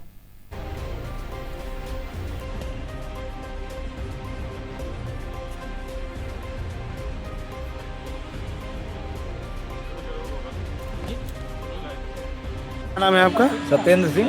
सत्येंद्र सिंह, गल्ला मंडी में आप आए हुए हैं, क्या समस्याएं आ रही हैं आपको? समस्या यहाँ आ रही है, कोई एक तो मिलता नहीं है जी, अगर कोई मिला तो कोई बोरा नहीं है। तो हमने मार्केट से बोरा भी खरीदा और बोरा खरीद के लाए हैं, फिर भी कोई नहीं मिल रहा हमको। तो कितने दिनों से धान लेकर के खड़े? हम धान लेके आए हैं 2 दिनों से। कितने कुंटल होगा धान? धान अरे मेरा मतलब लगभग 20 कुंटल का सर्टिफाइड हुआ है, लेकिन धान जो मेरे पास ज़्यादा था, लेकिन जितना हुआ उतना कर रहे हैं। अभी सचिव आए थे और आप लोगों से बात कर रहे थे, क्या उन्होंने बताया? केवल आश्वासन दिया है कि आज शाम तक जो है आपकी वो समस्या का निस्तारण हो जाएगा। सही बताया है। सही बताया है। तो और भी किसान आपके साथ हैं क्या? हाँ, बहुत से किसान हैं। तो क्या उनकी भी यही समस्या है? सब उनकी यही समस्या है कि बोरा नहीं है और बोरा नहीं। कई दिनों से तौला जा रहा है, तौला नहीं गया है। 2-3 दिनों से तौले नहीं हो रहा। तौली नहीं जा रहा। तौल हो रही है, लेकिन अब वहाँ जो कोई है नहीं, पल्लेदार पूछो तो हम जानते नहीं किसी को। केंद्र प्रभारी नहीं मिल पा रहा? कोई नहीं मिलता। आपका? सुमित कुमार सिंह, ग्राम पोस्ट विश्वाखोड़। तो तंबौर गल्ला मंडी में आप आए हुए हैं, क्या समस्या है? समस्याएं क्या, 2 दिन से हमारी ट्राली खड़ी हुई है और हमारे कागज सारे कंप्लीट हैं। किस चीज़ की ट्राली खड़ी हुई है? धान की। धान की? क्यों तौल नहीं हो पा रही है? तौल नहीं हो पा रही। कितने दिनों से नहीं हो पा रही? 2 दिन से हम खड़े हैं, तब 2 दिन से हमको पता है, इसके ज़्यादा। लेकिन आज अभी हमने देखा कि मंडी सचिव आए थे, आप लोगों से मिलकर के गए हैं, क्या बताया गया उनके? उन्होंने बताया कि तौल होगी और तौला जाएगा तुम्हारा। लेकिन उनसे ये नहीं पूछा गया कि 2-2, 3-3 दिन हमें यहाँ गुजारना पड़ता, आखिर समस्याएं क्या हैं? जब पूछा गया तो बताते कि थोड़ा व्यवस्थाएं चल रही, इस वजह से थोड़ा कार्यबाधित चल रहा है। कार्यबाधित चल रहा है। तो कब तक सही करने का आप लोगों को बताया गया? बोले तो आज ही कि तौल, आज तुम्हारा धान जो है 2 दिन से पड़ा हुआ, लेकिन आज तौल होगी तुम्हारी। जिस तरीके से आज मंडी में आप आए हैं, कैसी स्थितियाँ हैं तौल की? मंडी की स्थिति इस समय ठीक है, तौल अभी चल रहा है। थोड़ा सा कुछ व्यवधान है कि मिलर से अभी धान प्रेषण नहीं हो पा रहा है, ठीक, बाकी सब सही है। कुछ किसानों की समस्या है कि सुबह से खड़े हुए हैं और तौल नहीं हो पाई है, इसके बारे में क्या इनको संदेश देना चाहेंगे? बातचीत हो गई है, कल तक इनकी समस्या समाधान हो जाएगा। कहाँ से ये फाल्ट आ रहा है जिससे किसानों को रोज़ भटकना पड़ रहा है? हालांकि बाकी तो सारी समस्याओं पर पर्दा डाल दिया जाता है, और इन समस्याओं को कैसे निस्तारित किया जाएगा? जो भी समस्या है 1-2 दिन में इनका निस्तारण कर दिया जाएगा। किसी कोई समस्या नहीं आएगी। जिस तरीके से आपने जांच की है और सेंटरों को देखा है, तो क्या कुछ देखने को मिला? उस क्रय केंद्र प्रभारी अवेलेबल नहीं है, ठीक है, लेकिन उसको फ़ोन पे बताया गया है कि वो लोग खाद वितरण में लगे हुए हैं, ठीक है, जब वहाँ से फ्री होंगे तो यहाँ आ जाएंगे। मनोज कुमार सिंह। तो आज गल्ला मंडी आए हैं, क्या दिक्कतें हैं? हमारे पास धान करीब 30-40 कुंटल है जी, लेकिन 13 कुंटल का सत्यापन हुआ है। तो आज जो है यहाँ पर कोई था नहीं, अधिकारियों को फ़ोन करके बताया गया इससे, तो सचिव साहब आए हुए थे, तो उन्होंने आश्वासन दिया है कि शाम तक तौल लिया जाएगा। कितने दिनों से आपकी ट्राली यहाँ पर खड़ी हुई है गल्ला मंडी में? 2 दिन हो गए। 2 दिनों से खड़ी हुई है। तो केंद्र प्रभारियों के द्वारा क्या बताया गया था? यहाँ कोई मिला ही नहीं था। कोई मिलता ही नहीं है। हाँ। तो 2 दिनों से खड़े हुए हैं जी। ठीक। क्या रहे हमारे साथ? अरविंद कुमार श्रीवास्तव। क्या समस्या है? गल्ला मंडी आज आए हुए हैं जी, धान तुलवाने के लिए आए थे जी, कोई केंद्र प्रभारी उपस्थित नहीं मिला जी, संबंधित अधिकारियों से संपर्क किया, तब सचिव साहब आए और आश्वासन देकर के ये गए कि कल मंगलवार को धान आपका तौल लिया जाएगा। तो कुछ और यहाँ पर दिक्कतें देखने को मिल रही हैं जिस तरीके से? दिक्कत के बिचौलिया भी है। बिचौलिया भी हैं। कितना धान आपका होगा सत्यापन हुआ है? सत्यापन में तो मेरा 69 है जी, लेकिन मेरे घर में धान करीब 40-50 के आसपास होगा। आसपास ही है। तो क्या बताया गया तौल के लिए आपके? कल बताया गया कि कल तौल। खबर महोबा से, जहां पे भाजपा जिला अध्यक्ष मोहन लाल कुशवाहा की मेहनत रंग लगाई है, जहां विशेष मतदाता पुनरीक्षण में 95% कार्य पूरा। भारतीय जनता पार्टी के जिला अध्यक्ष मोहन लाल कुशवाहा के नेतृत्व में विशेष मतदाता पुनरीक्षण अभियान में जिले ने उल्लेखनीय प्रगति दर्ज की है। अब तक 95% कार्य पूर्ण होने से प्रशासन और संगठन दोनों ने संतोष व्यक्त किया है और मोहन लाल कुशवाहा ने बताया कि कार्यकर्ताओं और पदाधिकारियों की सक्रियता से यह उपलब्धि संभव हुई है। उन्होंने सभी पार्टी और पदाधिकारियों के और कार्यकर्ताओं से समय पर आवश्यक फॉर्म जमा करने और शेष कार्य में सहयोग करने की अपील की है। और वही भाजपा जिला अध्यक्ष मोहन लाल कुशवाहा कहा है कि मतदाता सूची की सही और समय से अध्ययन होता तो लोकतांत्रिक प्रक्रिया को मजबूत बनाना है और इसलिए सभी को इसकी जिम्मेदारी गंभीरता से निभानी चाहिए। पूरे प्रदेश में SIR से संबंधित हर जगह SIR चल रहा है। 12 राज्य में आज SIR हो रहा है। प्रदेश में यूपी में भी SIR हो रहा है और आज हमारे ज़िले में SIR का जो काम चल रहा है बहुत अच्छे से हमारे सभी कार्यकर्ता लगे हुए हैं। ज़िले के पदाधिकारी, बूथ अध्यक्ष, बूथ प्रवासी वगैरह वो जो सरकारी BLO लगे हुए हैं वो भी बहुत अच्छे से कार्य कर रहे हैं। हमारे सभी वरिष्ठ कार्यकर्ता, बूथ प्रवासी लगे हुए हैं, BLO को सपोर्ट करके वो पूरे ज़िले में भ्रमण करके जगह जगह बैठक करके हमारे मतदाताओं को मतदाता पुनर्निरीक्षण के माध्यम से नई जो सूची है उसमें नाम जो हमारे मृतक थे, डबलिंग थे और हमारे जो बच्चियों की शादी हुई है उनका भी इस तरह के जो हमारे मतदाता थे वो सारे हटाए गए हुए हैं और उसमें जो हमारे अभी अनुपस्थित है उनके लिए प्रयास किया जा रहा है कि जल्दी से जल्दी उनसे संपर्क करके उनको उपस्थित करके और उनका वोट जोड़ा जाए, उनके फार्म भरवा के जमा करवाए जाएं। इसी तरह से आज हमारे महोबा ज़िला में 96.15 के आसपास हमारे यहाँ पूरा SIR हो चुका है और आने वाले समय में 2 दिन के अंदर जो भी बचा हुआ है इसको हम 100% करके पूरा 11 तारीख तक प्रारंभ करने का प्रयास करेंगे। ऐसे सभी कार्यकर्ताओं से और सभी हमारे BLO 2 बूथ प्रवासी और सभी हमारे जिले पदाधिकारी, मंडल पदाधिकारी जो भी लगे हुए हैं इस कार्यक्रम में, सभी से निवेदन करता हूं कि 2 दिन के अंदर इसको 100% तक पहुंचाने का प्रयास करें। धन्यवाद। आज खबर सीतापुर से, जहां पे कानून व्यवस्था को और बेहतर बनाने के उद्देश्य से डायल 112 पुलिस बेड़े में 5 नई गाड़ियों को शामिल किया गया है। सीतापुर पुलिस लाइन मैदान के आयोजित कार्यक्रम के दौरान अपर पुलिस अधीक्षक के विधि विधान से इन गाड़ियों को पूजन कराया गया और इसके बाद ही हरी झंडी दिखाकर इन्हें रवाना किया गया। अधिकारियों के मुताबिक नई गाड़ियों के जुड़ने से जिले में पुलिस रिस्पॉन्स टाइम और तेज होगा और आम जनता के समय पर मदद मिल सकेगी। उन्हें कहा कि डायल 112 पर घटनास्थल और बेहतर तरीके से पहुंचकर पीड़ितों को त्वरित सहायता प्रदान करेगी। इन गाड़ियों के संचालन आने के बाद पुलिस की सक्रियता और निगरानी क्षमता में भी बढ़ोतरी होगी, इससे अपराधों पर नियंत्रण पाने में भी मदद मिलेगी।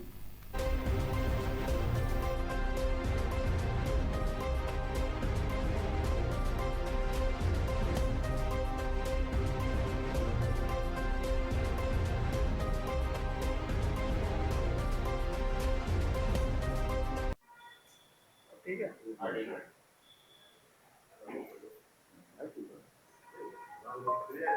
सर डायल 112 के 5 नए वाहन मिले हैं, पुलिस को क्या सौगात मिली है और कितने थानों में वाहन रवाना किए गए? आज जनपद सीतापुर को 112 मुख्यालय द्वारा 5 वाहन कंडम के सापेक्ष प्रदान किए गए हैं, जिनकी विभिन्न सीतापुर के विभिन्न थाना क्षेत्र सदरपुर, रामपुर कला, थानगांव, तंबौर और खैराबाद में रवाना किए गए हैं। इससे हमारा रिस्पांस टाइम मेंटेन होगा। गाड़ियां नई हैं तो वहाँ पे आसपास की जितनी भी कंप्लेंट्स आएंगी उनको हम जल्दी से अटेंड कर सकते हैं और पुलिस इस पे त्वरित एक्शन की कार्रवाई कर सकती है।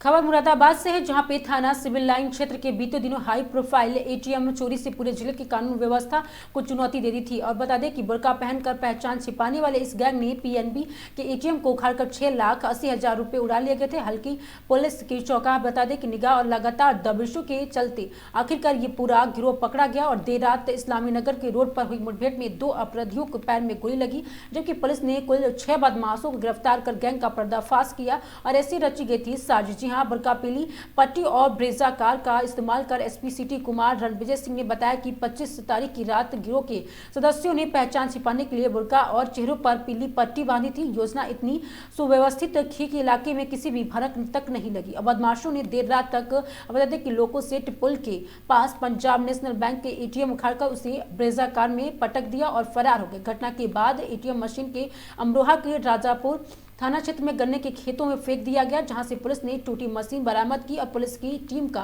भारी दबाव लगातार दबिशों को खसा और सिकंजा। घटना के बाद एसपी सिटी के नेतृत्व में एसओजी टीम, थाना सिविल लाइन प्रभारी कुलदीप गुप्ता की टीम, थाना सिविल लाइन प्रभारी मनीष सक्सेना तथा थाना कटघर पुलिस लगातार दबिशें मारती रही। पुलिस को सीसीटीवी मोबाइल लोकेशन और मौके की सबूतों से महत्वपूर्ण सुराग मिले, लेकिन गैंग के सदस्य किसी और वारदात की तैयारी में है। ब्रेजा कार में आते दिखे बदमाश पुलिस ने रोकना चाहा, शुरू हो गए। अब बता दें कि फायरिंग देर रात करीब 12 बजे इस्लामी नगर रोड पर पुलिस चेकिंग कर रही थी और तभी सामने से वही ब्रेजा कार आती हुई दिखाई दी।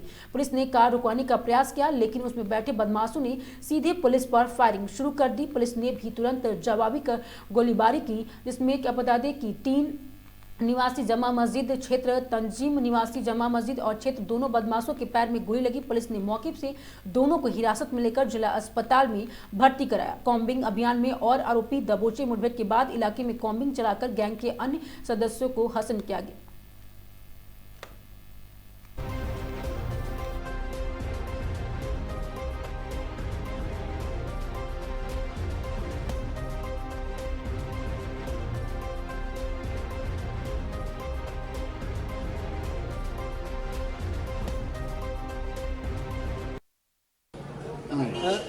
सर, पुलिस एनकाउंटर हुआ है, किस घटना में हुआ है, कितने अरेस्ट हुए?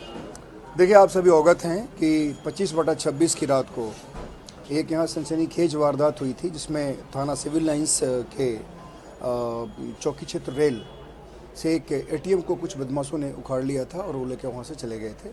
उस एटीएम में 6,80,000 रुपये थे और उसके बाद वो एटीएम टूटे हुए कंडीशन में जनपद अमरोहा में बरामद हुआ था। इस घटना के पश्चात तत्काल अभियोग पंजीकृत होने के पश्चात हमारे सीओ सिविल लाइंस और हमारी जनपद की SOG team plus SHO civil lines, इन सभी लोगों ने लगातार और पूरे जनपद की फोर्स, इसमें सीओ कटघर, इन सब लोगों ने मिलकर इस घटना को वर्कआउट करने के लिए लगातार प्रयास कर रहे थे। इसमें कुछ हम लोगों के पास इनपुट था कि जिन लोगों ने इस वारदात को अंजाम दिया था उनका पुनः इस एरिया में मूवमेंट है और उसको लेकर के हम लोग लगातार चेकिंग वगैरह कर रहे थे। इसमें हमारी नाकाबंदी योजना भी चल रही थी। इसी में कल रात ये जो कांट रोड है, वहाँ पे कांट रोड पे जहाँ से इस्लाम नगर के लिए मुड़ते हैं, उस पॉइंट पे हमारी चेकिंग थी।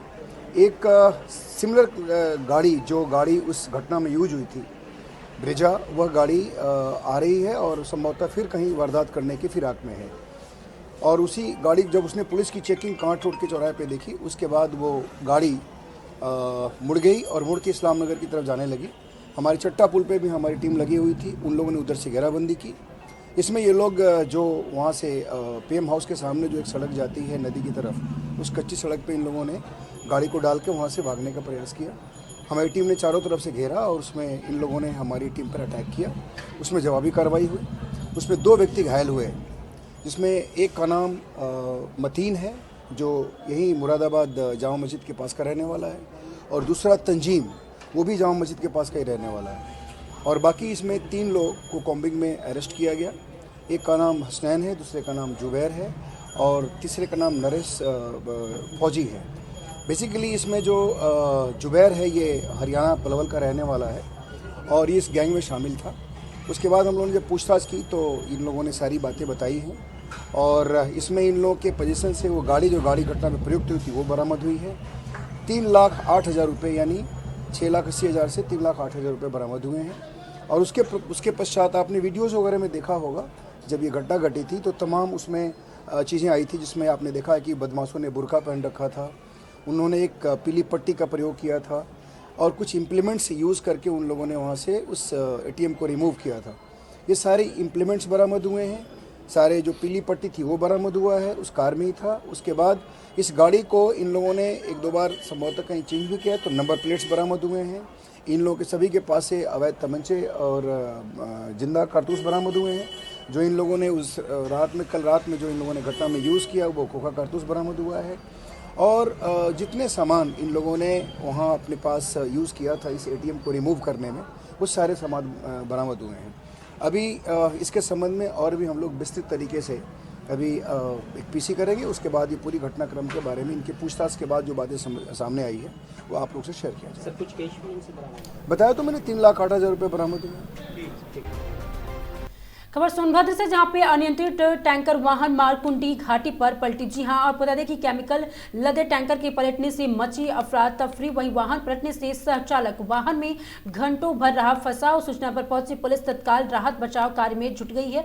चट्टान से लड़ने की वजह से वाहन चालक गंभीर रूप से घायल हो गए। दुर्घटना में वाहन के नीचे दबे घायल वाहन सह चालक को काफी मशक्कत के बाद बाहर निकाला गया। वहीं बता दें कि आनंद फारन में वाहन में फंसे घायल को एम्बुलेंस की सहायता से अस्पताल इलाज के लिए भेजा गया है। अब कहते केमिकल लदी वाहन रॉबर्ट्सगंज की तरफ से शक्तिनगर के लिए निकली थी। वहीं अब कहते कि चौपन थाना क्षेत्र के मारकुंडी घाटी की पूरी घटना बताई जा रही है।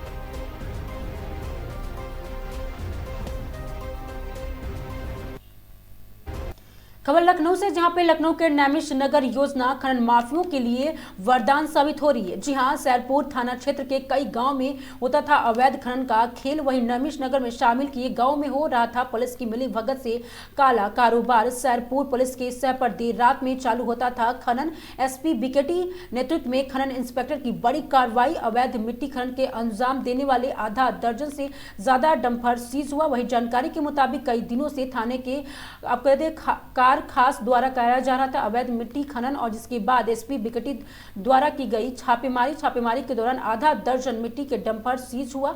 खनन अधिकारियों के मुताबिक आगे भी जारी रहेगा ये कार्रवाई।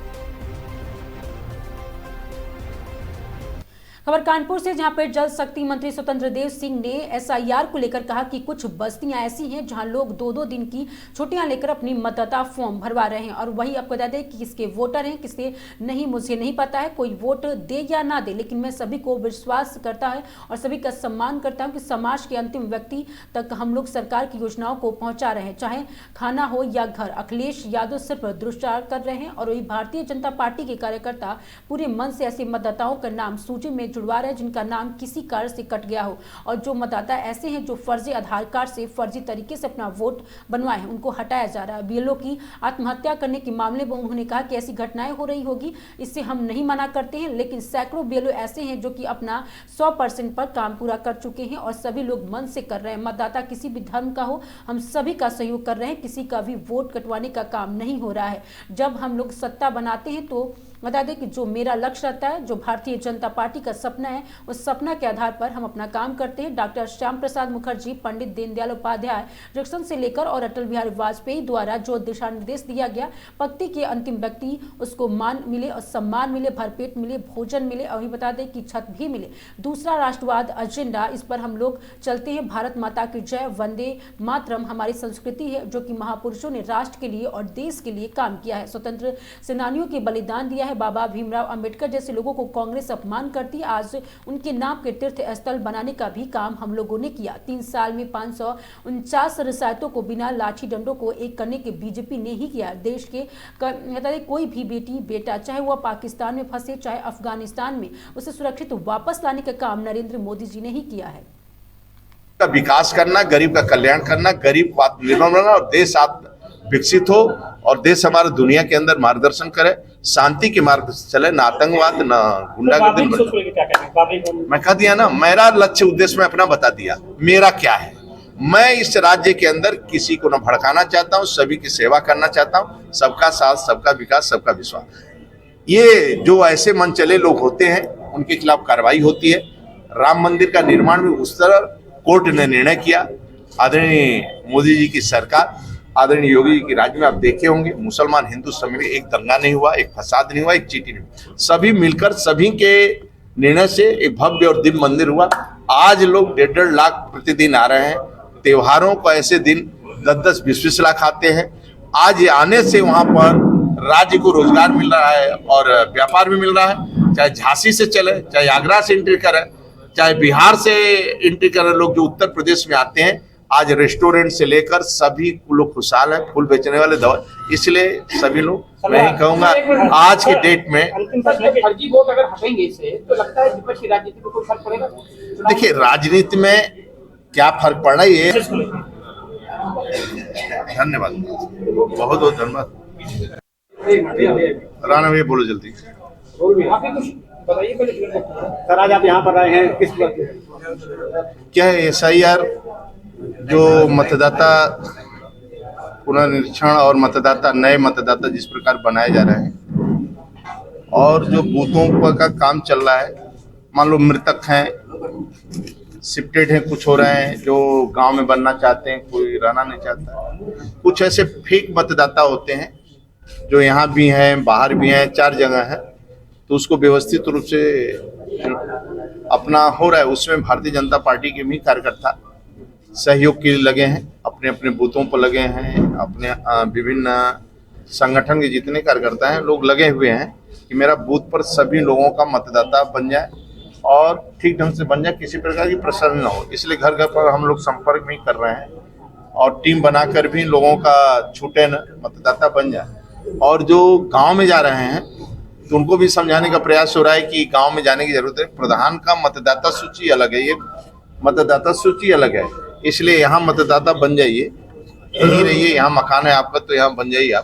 तो इस प्रकार के सभी से संपर्क हो रहा है, कोई प्रॉब्लम नहीं किसी प्रकार का। और जो मतदाता नहीं है, ऐसे लोग दूसरे जगहों से शिफ्ट हैं, तो वह जिनका नहीं है तो कट रहे हैं मतदाता, उसी के हिसाब से हम लोग निकले। अच्छा, अखिलेश जी ने एक सवाल उठा दिया है, कहा कि बीजेपी वोट कटवाने के लिए कर रहा है। आपको स्वयं अनुभव हो रहा है, आप तो देख ही रहे हैं। ऐसे देखिए, कुछ बस्तियां ऐसी है जहां पर छुट्टी लेकर 2-2 दिन रुक कर लोग मतदाता सूची में नाम अपना जोड़ रहे हैं।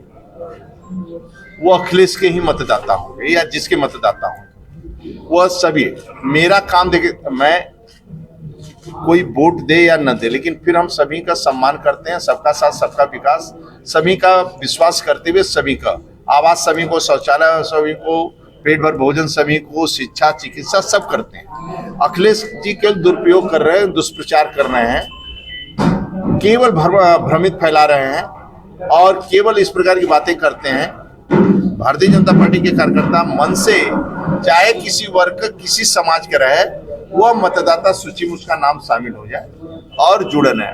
ऐसे लोग बाहरी जो इस प्रकार के हैं, भाई वह मतदाता जिसका आधार कार्ड नहीं है, फर्जी आधार कार्ड है, उसको कार्यकर्ता थोड़ा चेक करते रहे अपने अपने बूथों पर, कोई फर्जी आधार कार्ड वैसे आधार कार्डों के आधार पर न बने, ऐसे लोगों का नाम कटना। सर काम ज्यादा था, समय कम था, ऐसे में जो बीएलओ से उनकी हत्या का ऐसे तो मान लो आज के डेट में सभी काम हो रहे हैं, अच्छे हो रहे हैं। ऐसी घटना दुर्घटना कोई होती होगी, मैं नहीं कहता नहीं, लेकिन सभी लोग मन से काम लगे हैं। राज्य बहुत बड़ा है, आप देखो ना, राज्य बहुत बड़ा है और हमें लगता है कई बीएलओ अपना पूर्ण काम, मतलब सैकड़ों बीएलओ अपना पूर्ण काम कर चुके हैं, यानी 100% अपना बूथ फाइनल कर चुके हैं और 150-200 घर पड़ते हैं, 200 घरों पर संपर्क करना है। ऐसे बहुत से बीएलओ हैं जो काम पूरा कर चुके हैं और सब लगे हैं इस पर से। क्या है ये मान लीजिए कि राज्य के अंदर ऐसे मृतक और इस प्रकार के बनाकर मान लीजिए कि हमें लगता है कि 1.5-2 करोड़ वोट राज्य के अंदर, हमें लगता है कि हर विधानसभा में जो 3-3 जगह वोट बने हैं वो शिफ्ट हो गए इधर से उधर। और जिस प्रकार प्रचार प्रसार या सपा कोई बोल रहा है कांग्रेस, कोई मतलब बीजेपी चाहे हिंदू चाहे मुसलमान किसी धर्म का मतदाता है, हम उसका सहयोग कर रहे हैं। हम न किसी का कटवा रहे हैं न जोड़वा रहे हैं। जो मतदाता है, जो बनने योग्य है, उसका हम मदद कर रहे हैं। सर पंजाब में बाबरी विवाद लगा तो गर्माता चला जा रहा है। देखिए जब हम सत्ता बनाते हैं तो जो मेरा लक्ष्य रहता है, जो भारतीय जनता पार्टी का सपना है, उस सपने के आधार पर हम काम करते हैं। डॉक्टर श्यामा प्रसाद मुखर्जी, पंडित दीनदयाल उपाध्याय ने जनसंघ से लेकर और बीजेपी आदरणीय अटल बिहारी वाजपेयी, जो दिशा दिया गया है कि पंक्ति के अंतिम व्यक्ति को मान मिले, सम्मान मिले, भरपेट भोजन मिले, रहने को छत्र मिले। दूसरा राष्ट्रवाद का एजेंडा, इस पर हम लोग चलते हैं कि भारत माता की जय, वंदे मातरम, हमारे सनातन धर्म, हमारी संस्कृति है, जो हमारे योग है, ये स्वीकार। जो महापुरुषों ने राष्ट्र के लिए काम किया है, देश के लिए काम किया है, जो स्वतंत्रता सेनानियों ने बलिदान किया है, तो डॉक्टर श्यामा प्रसाद मुखर्जी, डॉक्टर बाबा भीमराव अंबेडकर का जो कांग्रेस ने अपमान करती थी, आज उनके पंच तीर्थ बनाने का काम ने किया। दीक्षा से लेकर जहां जहां जो हुआ है उसकी जमीन परचेज करना केंद्र सरकार आदरणीय मोदी जी की, और पंच तीर्थ घोषित करना, और विश्व में यूनियन द्वारा उनका जन्मदिन मनाना, और आदरणीय योगी जी द्वारा घोषित की उनकी बाउंड्री से लेकर छत बनाना। तो ऐसे महापुरुषों का सम्मान होना चाहिए। सरदार पटेल की सबसे ऊंची प्रतिमा, जिसको मौका मात्र 3 साल मिला, यानी 47 में आते 50 में हमारे बीच से चले गए। 3 साल में 549 रियासतों को बिना लाठी डंडे के एक करना, और वो स्वीकार, जिसका सभी का राज्य अलग था, सभी के पुलिस अलग थे, सेना अलग था, उनका लोगों पर वसूली अलग थी, वो लोगों को एक करना, फिर जो नहीं माने नवाब ऐसे जूनागढ़ लोगों को, उनको भी एक करना, ये एक करना कोई मामूली। और एक समस्या थी तो आदरणीय नरेंद्र मोदी और आदरणीय अमित शाह जी के गृह मंत्रालय और आदरणीय मोदी जी के नेतृत्व में 370 भी समाप्त हुआ। आज सभी आप देखेंगे कि दिव्य भव्य राम मंदिर की समस्या का समाधान कौन करेगा? तो एक राष्ट्रवाद का एजेंडा, और पंक्ति के अंतिम व्यक्ति को भी भरपेट भोजन, यानी शिक्षा फ्री, चिकित्सा फ्री, भूख से सो नहीं सकता और भूख से हम मरने भी नहीं देंगे उसको। खबर सीतापुर से, जहां पे कानून व्यवस्था को और बेहतर बनाने उद्देश्य से डायल 112 पुलिस बेड़े में 5 नई गाड़ियों को शामिल किया गया। सीतापुर पुलिस लाइन मैदान में आयोजित कार्यक्रम के दौरान अपर पुलिस अधीक्षक ने विधि विधान से इन गाड़ियों का पूजन करवाया और इसके बाद हरी झंडी दिखाकर इन्हें रवाना किया गया। अधिकारियों के मुताबिक नई गाड़ियों को जुड़ने से जिले में पुलिस रिस्पॉन्स टाइम और तेज होगा और आम जनता के समय पर मदद मिल सकेगी। उन्होंने कहा कि डायल 112 पर घटनास्थल पर और बेहतर तरीके से पहुंचकर पीड़ित की त्वरित सहायता प्रदान करेगी। इन गाड़ियों के संचालन में आने के बाद पुलिस पुलिस की सक्रियता और निगरानी क्षमता में भी बढ़ोतरी होगी, जिससे अपराधों पर नियंत्रण पाने में भी मदद मिलेगी। ठीक है।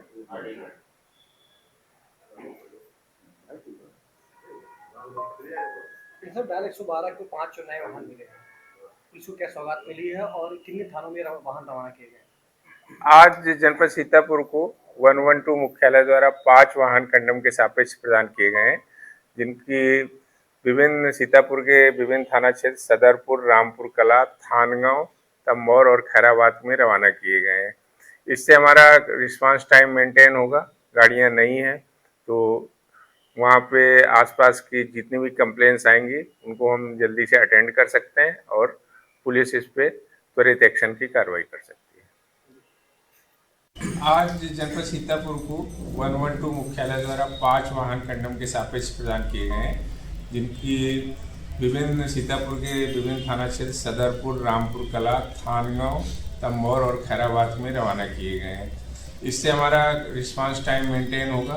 गाड़ियां नई हैं तो वहाँ पे आसपास की जितनी भी कंप्लेंट्स आएंगी उनको हम जल्दी से अटेंड कर सकते हैं और पुलिस इस पे त्वरित एक्शन की कार्रवाई कर सकती है।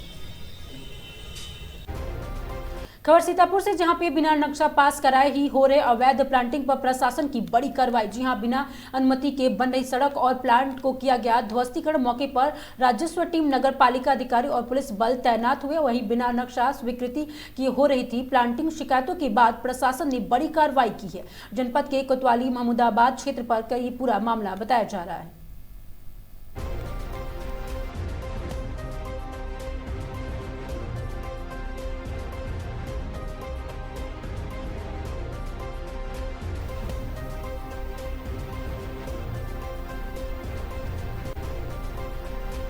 खबर सोनभद्र से, जहां पे अंतिम संस्कार के लिए शव लेकर जा रहे लोगों ने भरे ट्रैक्टर को ट्रेलर में टक्कर मार दी। घटना के बाद मौके पर मची चीख पुकार। जी हादसे में एक व्यक्ति की दर्दनाक मौत और आधा दर्जन से ज्यादा लोग घायल हुए। स्थानीय लोगों की मदद से घायलों को भेजा गया जिला अस्पताल और कई की हालत गंभीर बताई जा रही है। ट्रैक्टर पर सवार सभी लोग अंतिम संस्कार करने के लिए सजौर से आपको बता दें कि हिंदू आरी जा रहे थे। वहीं विपरीत दिशा में जा रही ट्रैक्टर की अनियंत्रित ट्रेलर से आमने सामने की जोरदार टक्कर हो गई। घटना की सूचना मिलते ही मौके पर पहुंची पुलिस शव को कब्जे में लेकर पोस्टमार्टम के लिए भेज दिया है। पुलिस ने मामले में आगे की कार्रवाई शुरू कर दी है। रॉबर्ट्सगंज कोतवाली क्षेत्र के स्टेट हाईवे वाराणसी शक्तिनगर मार्ग स्थित चंडी तिराहे पर भीषण सड़क हादसा की पूरा मामला बताया जा रहा है। क्या नाम है यार? जितेंद्र कुमार जी। ये कैसे हुआ एक्सीडेंट? एक्सीडेंट हुआ, मेरे अंकल थे, हम लोग जा रहे थे मिट्टी लेकर, मझगांव चौबे हमारा घर है और टर्निंग वहाँ पर खुला नहीं हुआ था, इसलिए ड्राइवर लेकर प्रयास किए कि इधर से चलेंगे तो क्रॉसिंग डका के उस तरफ कर लेंगे। अभी टेलर वाले आके उधर से सीधे मार दिए। लोग कितने लोग घायल हैं? 6-7 लोग घायल हैं। 7 लोग घायल हैं। कोई गंभीर भी है? गंभीर में एकदम 6-7 लोग एकदम पूरा फुल। सब लोग गंभीर है? गंभीर है। कितने लोग सवार थे? 2-3, अरे कम से कम 15-20 लोग, 15-20 लोग 20 लोग सवार जी। और 2-3 लोग का तो बचना नामुमकिन है। क्या कुछ नाम हम पता है तुमको? नाम हमारे मामा है, खड़पत्तू नाम है उनका। खड़पत्तू जी, और रामपति, राम प्यारे सब हैं। राम प्यारे, खड़पत्तू कहाँ के रहने वाले? इंद्रजीत, ये सब जो हमारे मामा है वो नेवारी के रहने वाले हैं, घोरावल क्षेत्र जी। और ये जो रामपति तो रामपति से हमारे गाँव के, हाँ मझगांव के, हमारे बड़का गाड़ी चला रहा कृपा शंकर, वो भी गाँव के हैं। हाँ वो भी घायल है, उनको भी लगा। मेरे बनोई है, सियाराम नाम है उनका, घर है बड़े हैं, वो भी घायल है। वो भी घायल है, पैर नहीं उठ रहा है उनका। क्या नाम है आपका? सुरेंद्र पाल। सुरेंद्र जी, कहाँ से आ रहे थे आप? हम बनारस से आ रहे थे। कैसे ये हादसा हुआ? ये जो है ना, ये ट्रैक्टर वाला कार था, गाड़ी ओवरटेक कर रहा था। अच्छा। तो हम बहुत कोशिश की ट्रैक्टर को बचाने की, कार तो निकल गया,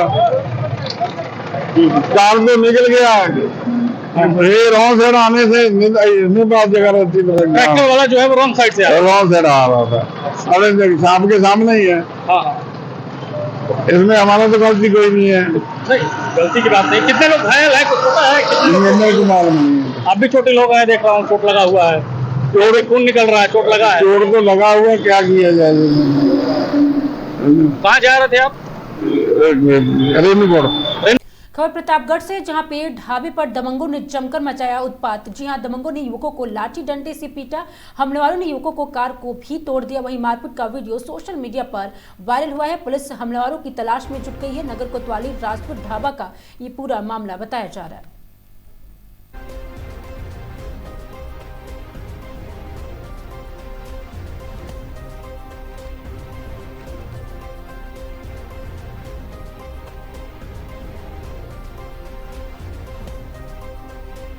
खबर कानपुर से, जहां पे सचंडी थाना क्षेत्र में पुलिस को एक बड़ी सफलता मिली है। पुलिस ने एक शातिर वाहन चोर को गिरफ्तार करते हुए जंगल से चोरी के 10 दोपहिया वाहन बरामद किए हैं। घटना तब घटी जब सोमवार को सचंडी में एक बाइक चोरी होने की रिपोर्ट के बाद पुलिस चेकिंग कर रही थी और इसी दौरान बिना नंबर प्लेट वाली एक बाइक के साथ श्री राम गौतम और बताते कि पकड़ा गया। वहीं पूछताछ में आरोपी ने बड़ा खुलासा करते हुए बताया कि उसने चोरी किए वाहनों को ओरिएंट रिसोर्ट के पीछे स्थित गहरे जंगल में पुआल के भीतर छुपा कर रखा था। आरोपी की निशानदेही पर पुलिस टीम ने जंगल से 10 चोरी की बाइक को स्कूटी बरामद की और इनमें से एक वाहन के पुर्जे अलग अलग हालत में मिले। बरामद वाहनों की जांच चल रही थी और संबंधित थानों से चोरी के रिपोर्ट मिलने की पुष्टि की जा रही थी। आरोपी के खिलाफ कार्रवाई की जा रही है। पुलिस का मानना है कि ये गिरोह कई और वाहन चोरियों में शामिल हो सकता है, जिसकी जांच जारी है। अभी ऐसा पता नहीं चला।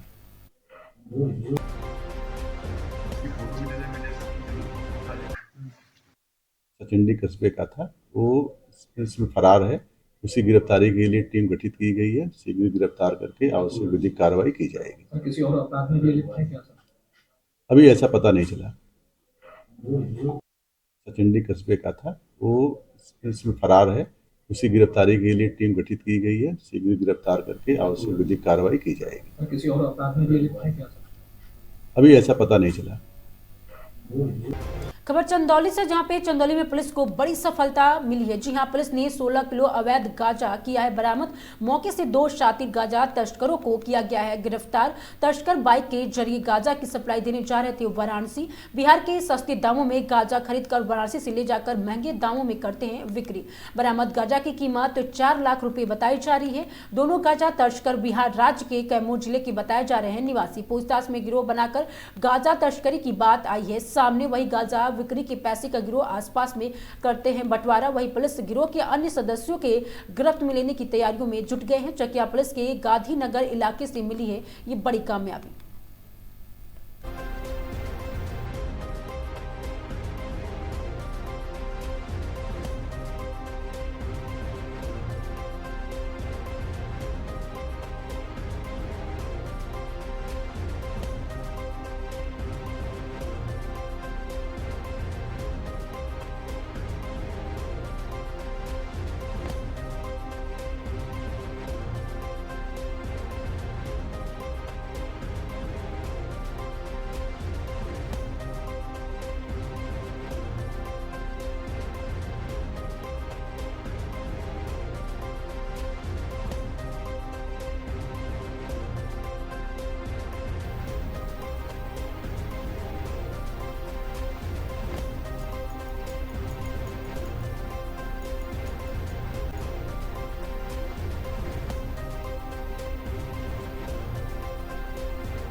खबर सवाईजपुर से, जहां पे सवाईजपुर के क्षेत्र में उपेंद्र तिवारी स्मृति महाविद्यालय के सामने सोमवार को एक दर्दनाक सड़क दुर्घटना हो गई। इसमें 2 युवकों की मौके पर ही मौत हो गई। मृतक युवकों की पहचान दीपक पुत्र शिवराज निवासी ग्राम नपदा की नंदबाग और वही सवाईजपुर वृत्त पुत्र सुरेंद्र निवासी ग्राम नंदबाग थाना सवाईजपुर। दोनों युवक हरपालपुर की ओर जा रहे थे। रास्ते में उनकी बाइक अनियंत्रित होकर सड़क किनारे लगे शीशम के पेड़ से जोरदार टक्कर हो गई और यही टक्कर इतनी भीषण थी कि दोनों की घटनास्थल पर ही मृत्यु हो गई। सूचना पर पहुंची सवाईजपुर थाना पुलिस ने शव को कब्जे में लेकर पोस्टमार्टम के लिए भेज दिया है। थाना अध्यक्ष प्रिंस कुमार ने बताया कि मामले की कानूनी कार्रवाई की जा रही है।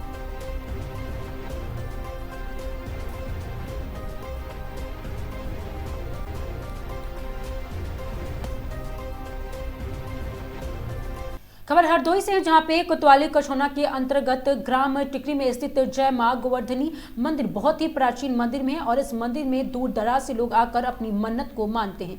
माता रानी की कृपा से मन्नत पूरी होती है और इस मंदिर की देखरेख टिकारी के सामाजिक कार्यकर्ता आरबी सिंह के तोमर बबलू सिंह करते हैं। और कल दिनांक 8 दिसंबर 25 को कुछ अराजक तत्व मंदिर के अंदर बनी मूर्तियां यज्ञ कुंड पूरी तरह से तोड़ डाली गई है, जो कि बहुत ही निंदनीय कार्य है। सुबह जब सामाजिक कार्यकर्ता बबलू सिंह रोशन वर्मा मंदिर परिसर के अंदर गए तो उन्होंने मंदिर में देखा कि मंदिर के अंदर स्थित यज्ञशाला और मूर्तियां सारी टूटी पड़ी हुई हैं। तुरंत उन्होंने गांव के विभिन्न लोगों को फोन करके वहां पर बुलाया और 112 डायल करके वह संबंधित थाने को भी सूचना दी गई। पुलिस आगे की कार्रवाई में जुटी हुई है।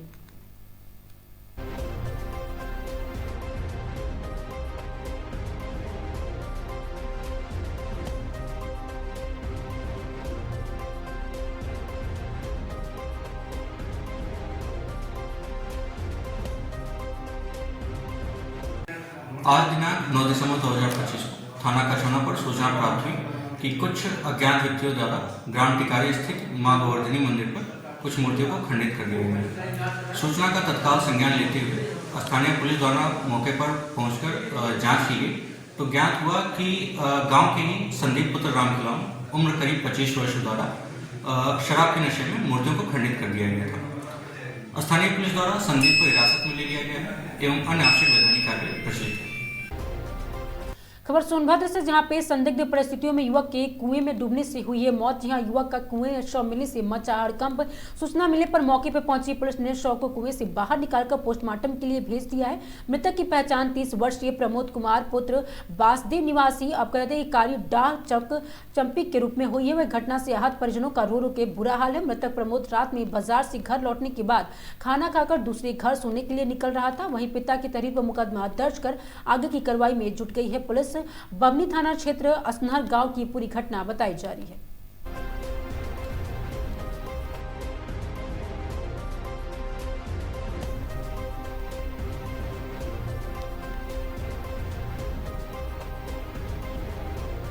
खबर मुरादाबाद से है, जहां पे मझोला थाना क्षेत्र के चिड़ियाटोला बाजार में सोमवार शाम को सनसनीखेज वारदात हुई है।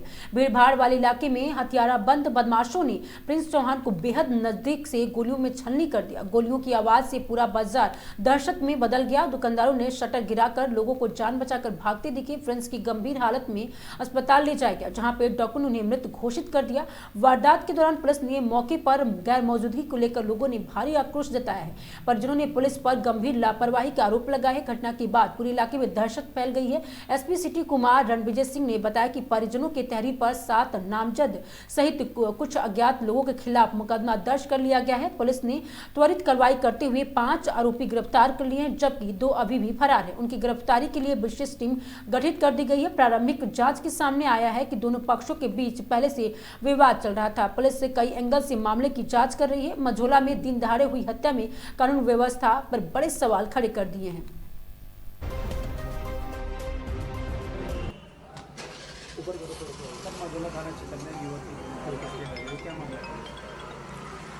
देखिए, एक कल दुखद घटना घटी है। ये थाना मझोला के चिड़िया टोला में एक शराब की हट्टी है। वहाँ पे कुछ लोगों ने एक लड़के को जो स्कूटी पे था उसको रोक करके उसके साथ मारपीट की और उसके बाद उसमें गोली चला दी, जिससे उसको गोली लगी। उसके बाद अस्पताल में उसकी मृत्यु हो गई। इसमें परिजनों की तरफ से तहरीर दी गई है, जिसमें 7 लोग नामजद हैं और कुछ अन्य लोग भी उस मारपीट में थे। उन 7 लोगों जो नामजद थे उसमें से हम लोगों ने 5 लोगों को अरेस्ट कर लिया है। 5 लोग गिरफ्तार हो चुके हैं, 2 शेष हैं, उनके लिए हमारी टीम लगी हुई है। हम बहुत जल्दी उनको गिरफ्तार करेंगे। सर, कुछ पहले का भी विवाद इन लोगों के बारे में भी छानबीन से प्रथम दृष्टि ये सामने आया है कि इनके बीच में पहले भी कुछ विवाद था।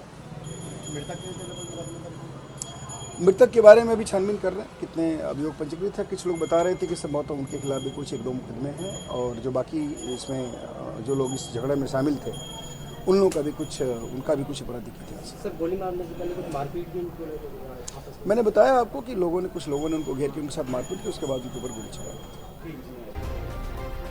खबर बदायूं से, जहां पे जनपद बदायूं के मोजरिया थाना क्षेत्र के रसूला गांव में रहने वाला 31 वर्षीय आयेंद्र पुत्र अमर सिंह कल शाम को आपका बता दें कि समय बाइक द्वारा अपनी रिश्तेदारी उझानी कोतवाली के पतौरा गांव गया था। वापस बाइक द्वारा घर आते समय देर रात उझानी कोतवाली के उझानी कादर चौक रोड रेलवे क्रॉसिंग मोड़ पर किसी अज्ञात बहन ने बाइक सवार आयेंद्र को टक्कर मार दी और टक्कर लगने के बाद बाइक सवार दीवार से जाकर टकरा गया और उसकी मौके पर ही दर्दनाक मौत हो गई।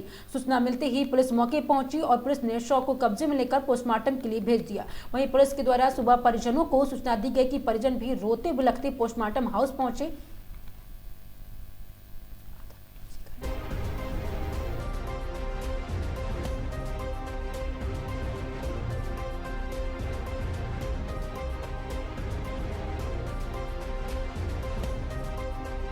क्या नाम है आपका? मेरा नाम रविंद्र है। कहाँ के रहने वाले हो? मैं रसूला का रहने वाला हूँ। ये क्या मामला है जो भाई की मौत हुई? ये मेरा भाई कल शाम को गया था घर से रिश्तेदारी में, वहाँ से वापस आ रहा था तो किसी अज्ञात वाहन ने टक्कर मार के दीवार में मोटरसाइकिल लगी जाकर। अच्छा। टक्कर से उसकी मौके पर ही वही मौत हो गई। हमको सुबह पता लगा।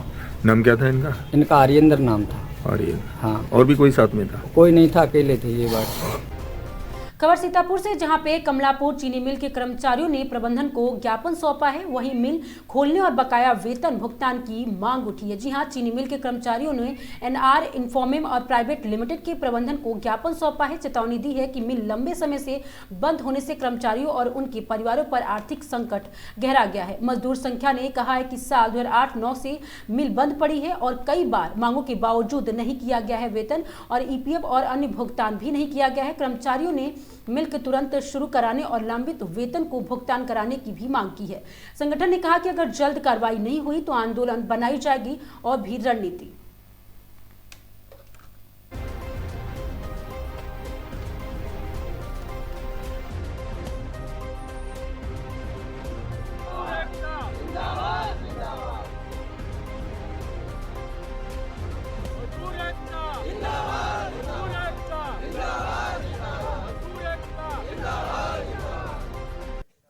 हजार 25 को मैग्ना मिल कमलापुर सीतापुर